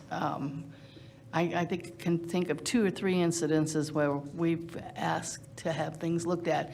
So I just think by putting anything at the end of this meeting tells people, we want to hear you, but if you can hang around long enough, we'll hear you. I just don't like that whole idea, so I would like to just keep us where we're at and have it at the beginning of the meeting and listen to everyone and what they have to say. So. Mr. President, Superintendent, and also Board Member Cross, I'm just going to echo some of the same concerns because I do share some of those same concerns. As one of the board members who has requested an agenda item and has been rejected multiple times for it, and it's not placed on the agenda, you're also telling your community the same thing when you're going to make them speak at the end for non-agenda items. So you're really saying, you know, if it's not important to us, it shouldn't be important to you, you're going to speak at the end. That's the perception we would give by putting it towards the end. And I do think, again, because we have heard several members come and present items that are not on the agenda, and I do believe it provides valuable feedback for items that are on the agenda. So I don't like the idea of moving it to the end.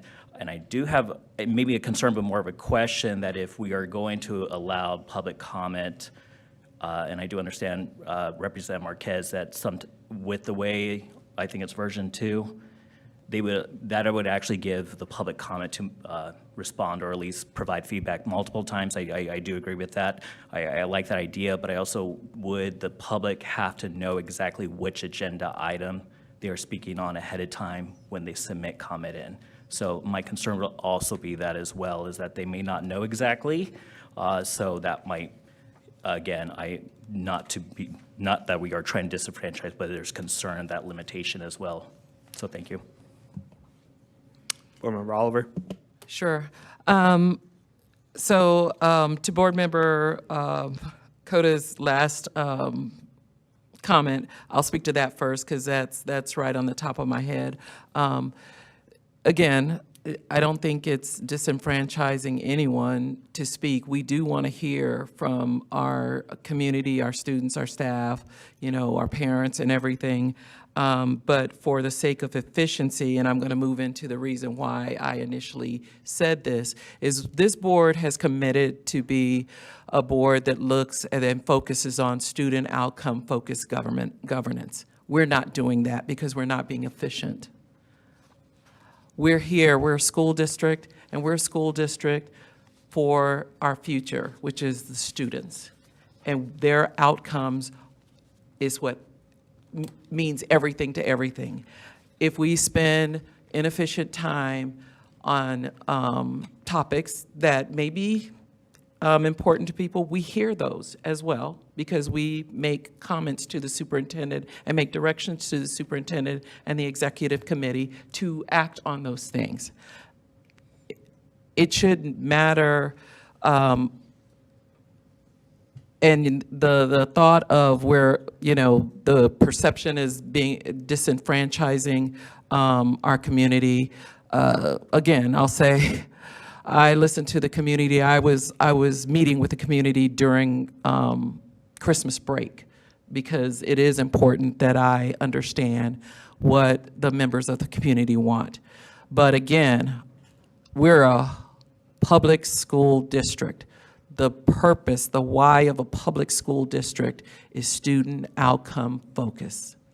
If our kids are not prepared for the next phase of their life, if we're sitting here being inefficient and not getting straight to the point on the things that are going to affect their education and their experience, then we are failing. And so if we think about our why we're here, why we're a school district, it's for those young people. Almost 50 years ago, somebody did it, and I had an amazing life.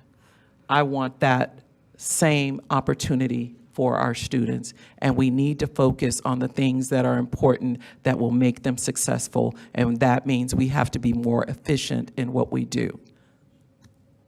Those are my comments. Thank you. Clerk Meyer, and we'll follow by Representative Marquez. Yes, so in looking into data again, now that I'm clerk, I know what these look like. Yeah, okay, so when you sign up for public comment, it asks you, I would like to speak on the following agenda item, blank. Or I would like to speak in reference to the following subject or item that is not on the agenda, blank. And almost every single one of these are filled with something that says that's on the agenda item, and I'll read them. So the pink ones are students, and this says RIF, RIF. The blue ones are non-students, and this one says RIF, 7A, RIF. This one's blank, but their topic was actually off agenda. This one says 9J, RIF, and this one was blank, ELD. But so I think to say that it's disenfranchising people or by making them include the agenda item is a false statement. It's misleading because looking at literally these pieces of paper, our community members are smart enough to know what they're coming to speak about. And I'm sure anyone on the staff member can ask, they can ask like, what agenda item are the RIFs? Then they would say, oh, it's 9J. So I don't know, I have faith in our community members. I think it's not asking too much of them when we're already asking of it. So those are my thoughts. President Pastor. Yeah, also, I just want to make the point that we also provide agendas to the public as well. So they are also aware of what we will be discussing. And yeah, if you, right over here at this table right here. So they are perfectly aware of what we'll be discussing and what we'll be voting on. So go ahead, Representative Marquez. Yeah, just a closing comment on this agenda item. I agree with Member Oliver. I think, 5 years into being on the school board, and being at the state legislature, just everything government's, a slow, deliberate process. And I think we're trying to be as efficient as possible so that the students that are seniors now and the students that are freshmen now get the best academic opportunities that we can provide. And I think for us as a board to move as efficiently as possible is something I'd like to see us do, and I think this is a step in that direction. But my recommendation is that, now that we've elected a new board president, you should consider all this feedback and work with our legal counsel to come up with how you want to run meetings. And then next month, you should propose what you want this policy to look like. And 2 years from now, when Clerk Meyer is board president, she should do the same thing. We should have the same discussion. This policy was last adopted in 2019, and we haven't made any changes since then. So I think it's been overdue that we look at this policy and give the discretion to the board president to allow you to run the meetings the way you want to run them. Thank you, Representative Marquez, and Board Member Cross. My issue is not with whether or not we're doing it by agenda. My issue is where the open call is placed. Whether it's at the beginning, the end, or right before we start to discuss an item, I do not want it at the end. I don't want to say to people, if you want to talk about something, that you get to wait till the end of the meeting. I want it at the beginning. That's where I'm at. That's my issue with this whole thing, is where that open call is placed in our meetings. And I am totally against taking it away from the beginning of our meeting. And that's where I'm at with that. Thank you, Board Member Cross. Well, Superintendent, we have work ahead of us. So with Yeah, total consensus. I see it. right. We'll get to a good place. Perfect. Well, thank you for that. Yes, Board Member Napa. I think we lightly touched on version 3, the public time comment. The first call to the public, 15 minutes, 7 speakers, maximum 2 each, and then totaling, I believe, 30 minutes, and having the general open call to the very end. If that's ever considered, I would like to know who's making the decision, who's going to speak. It's probably going to be the president, and how we discern on our cards what they're actually going to talk about. Again, we're kind of crystal balling it if we're going to start trying to figure out who's going to speak on what, and if they're actually going to speak on that on that item. Yeah, that's the only thing I was concerned about the timed call to the public. Well, thank you for that discussion. Let's go ahead and wrap up discussion and move into the next item on the agenda, which is 9N, approval of recommended list for eliminating positions and issuance of preliminary notification of reduction in force letters. Ms. Andrade. Okay, thank you, President Pastor Rivera. Members, I'm here tonight just to go over 5 real quick slides to give you an idea of the entirety of Phase 2. It is not simply just RIFs, but RIFs are a part of it. The lion's share of the reduction in force happened in December. So let's go ahead and jump in to the show here. What I'm going to show you tonight is just a few slides around how we got to the $5 million for Phase 2. As of December, we were at $15 million. And then the future work of this board, our executive team, and of course the budget committee for 27-28 has to start now. All right, just a quick preview of the timelines. I know you know this. We did this in December. We're here at Phase 2 in January, and you can expect in February the names from both 1 and 2. We are trying to move quickly on interviews and position openings and postings so that that list can get smaller and smaller, as it will throughout the spring. But again, you can expect names in February. Okay, so what makes up Phase 2, the $5 million? Again, I'm not going to read it to you. I guess the biggest one tonight is combining city with, under the umbrella, also with digital. They're both still 2 separate entities, but they will work together to be more efficient in the same space. And it will, of course, save 7 positions, which is almost $1 million, but not quite. The MOU, or the MOA flat rate that you approved tonight, just 1 semester of that is $1.2 million. So thank you, CTA, thank you, CEA, for working with us on that. And again, we can expect reoccurring $2.4 million, give or take, each year that will save a lot of jobs if enrollment continues to decline. Transportation's one area where, thank you to Amy Remfrey for pouring her heart and soul into every opportunity possible to save money. The first thing I want to say with transportation is thank you to the board for raising the prices, the hourly rate of bus drivers to $30. So every time we have a bus driver making $30 an hour, their income is increased. Chances are they were a safety officer making $18. Now they're making $30, and so that's great. But it also saves us money because I want to be clear, we have enough buses, we don't have enough drivers. And so, and anytime we have to contract with a bus and a driver, it's like double the fee. And so Amy went out there and found other vendors that would just give us drivers. Hey, we don't need the buses, we just need your drivers. And it reduced the costs in half. She saved us 13 buses alone by doing a staggered start between Fairfax and Chavez.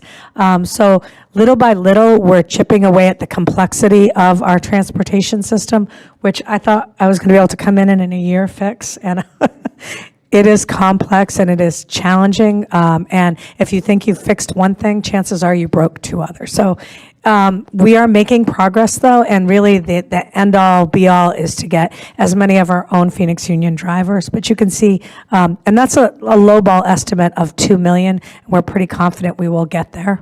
And then the last thing, of course, attrition, district retirements, resignations, and positions that may no longer be replaced. A very, very conservative estimate from Dr. D'Alba at 1.2 million.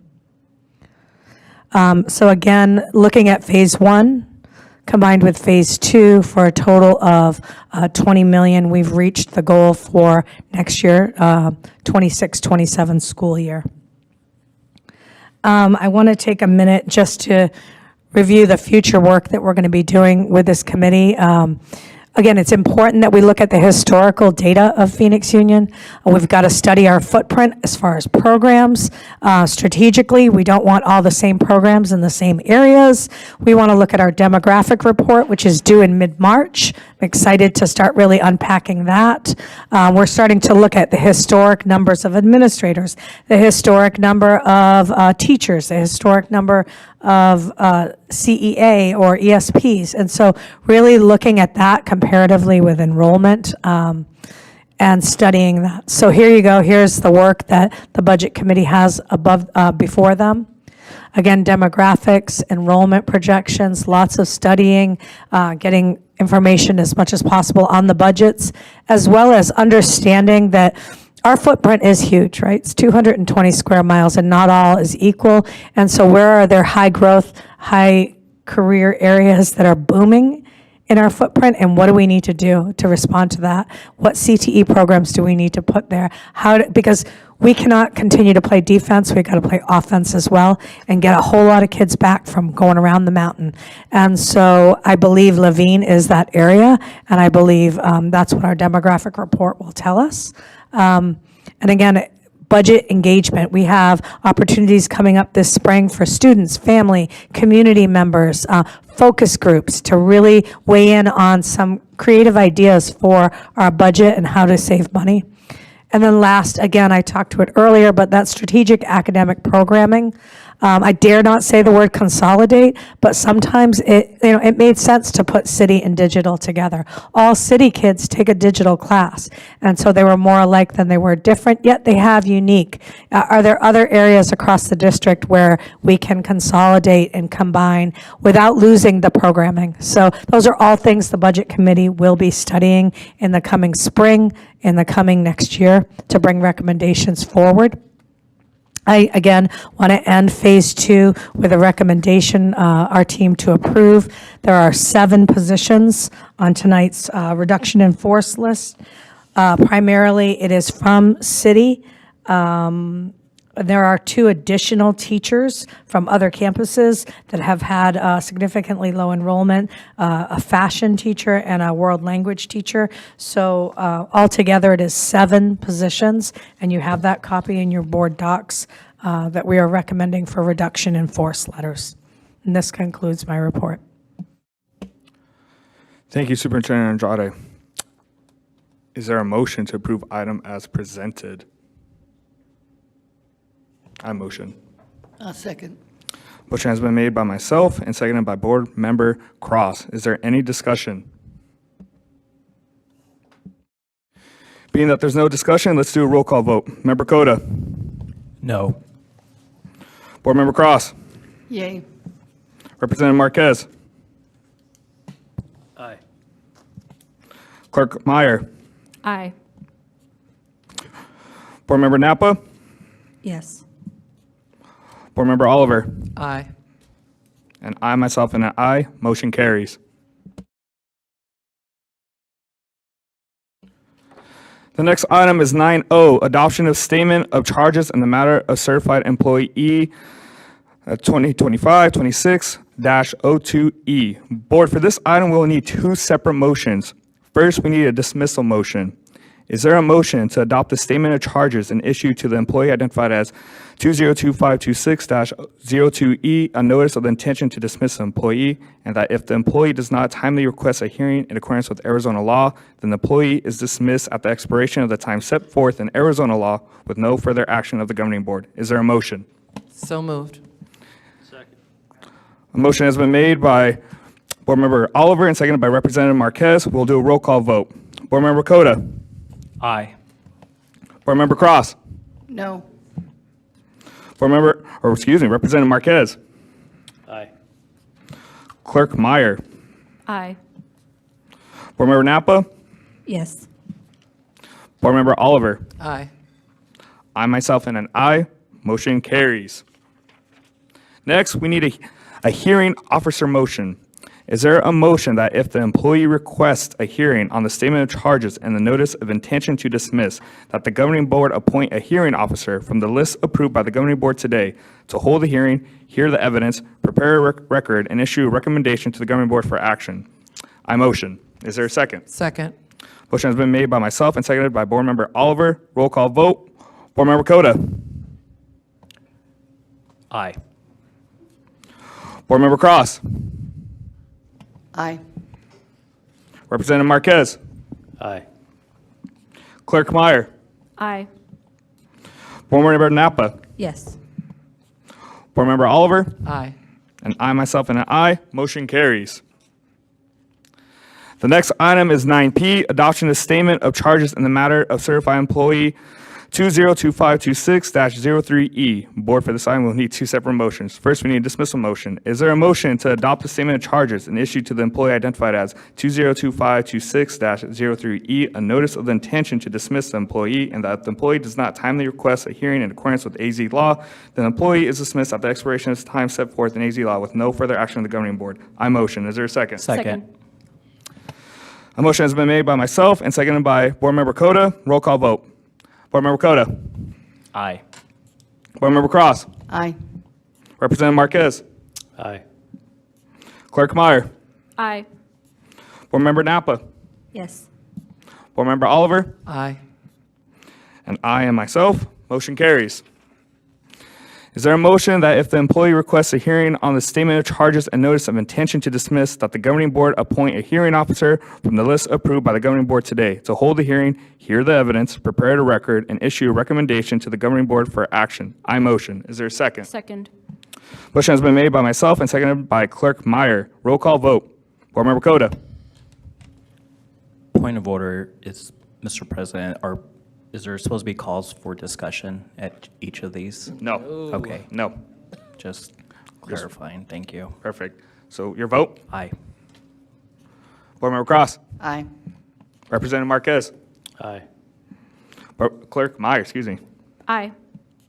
Board Member Napa. Yes. Board Member Oliver. Aye. I, myself, and I. Motion carries. Next item is 9Q, adoption of statement of charges in the matter of certified employee 202526-04E. Is there a motion to adopt the statement of charges and issue to the employee identified as 202526-04E, a notice of the intention to dismiss the employee, and that if the employee does not timely request a hearing in accordance with AZ law, then the employee is dismissed at the expiration of the time set forth in AZ law with no further action of the governing board? I motion. Is there a second? Second. Motion has been made by myself and seconded by Clerk Meyer. Roll call vote. Board Member Cota. Aye. Board Member Cross. Aye. Representative Marquez. Aye. Clerk Meyer. Aye. Board Member Napa. Yes. Board Member Oliver. Aye. I, myself, and an aye. Motion carries. Is there a motion that if the employee requests a hearing on the statement of charges and notice of intention to dismiss, that the governing board appoint a hearing officer from the list approved by the governing board today to hold a hearing, hear the evidence, prepare a record, and issue recommendation to the governing board for action? I motion. Is there a second? Second. Motion has been made by myself and seconded by Board Member Oliver. Roll call vote. Board Member Cota. Aye. Board Member Cross. Aye. Representative Marquez. Aye. Clerk Meyer. Aye. Board Member Napa. Yes. Board Member Oliver. Aye. And I, myself, and an aye. Motion carries. The next item is 9R, consider hearing officer's recommendation and issuance of final order, either affirming, denying, or modifying the notice of dismissal or classified employee 202526-05E. Is there a motion to accept the hearings officer recommendation and affirm the notice of dismissal for a classified employee 202526-05E? I motion. Is there a second? Second. Motion has been made by myself and seconded by Board Member Oliver. Roll call vote. Aye. Member Kaya, thank you. Board Member Cross. Aye. Rep. Marquez. Aye. Clerk Meyer. Aye. Board Member Napa. Yes. Board Member Oliver. Aye. And I myself and an aye. Motion carries. Item 13A, next meeting. The next regular meeting of the governing board and organizational meeting is scheduled for Thursday, February 5th, 2026 at approximately 6 p.m. So item 13B, request for future agenda items. Members, are there any items you would like to recommend to be considered for future board meeting agendas? President Rivera. Pastor. Rivera. Superintendent, I actually would request that we dutifully consider you as new president a board agenda item for finding a way to increase school resource officers on our campuses. Any further requests? Okay. Let's move on. Item 13C, motion to adjourn. Having concluded our business, is there a motion to adjourn? I motion. So moved. Second. Second. Perfect. Motion to adjourn has been made by myself and seconded by Board Member Napa. On the motion, those in favor, please indicate by saying aye. Aye. Those opposed, please indicate by saying nay. Motion carries. We are adjourned.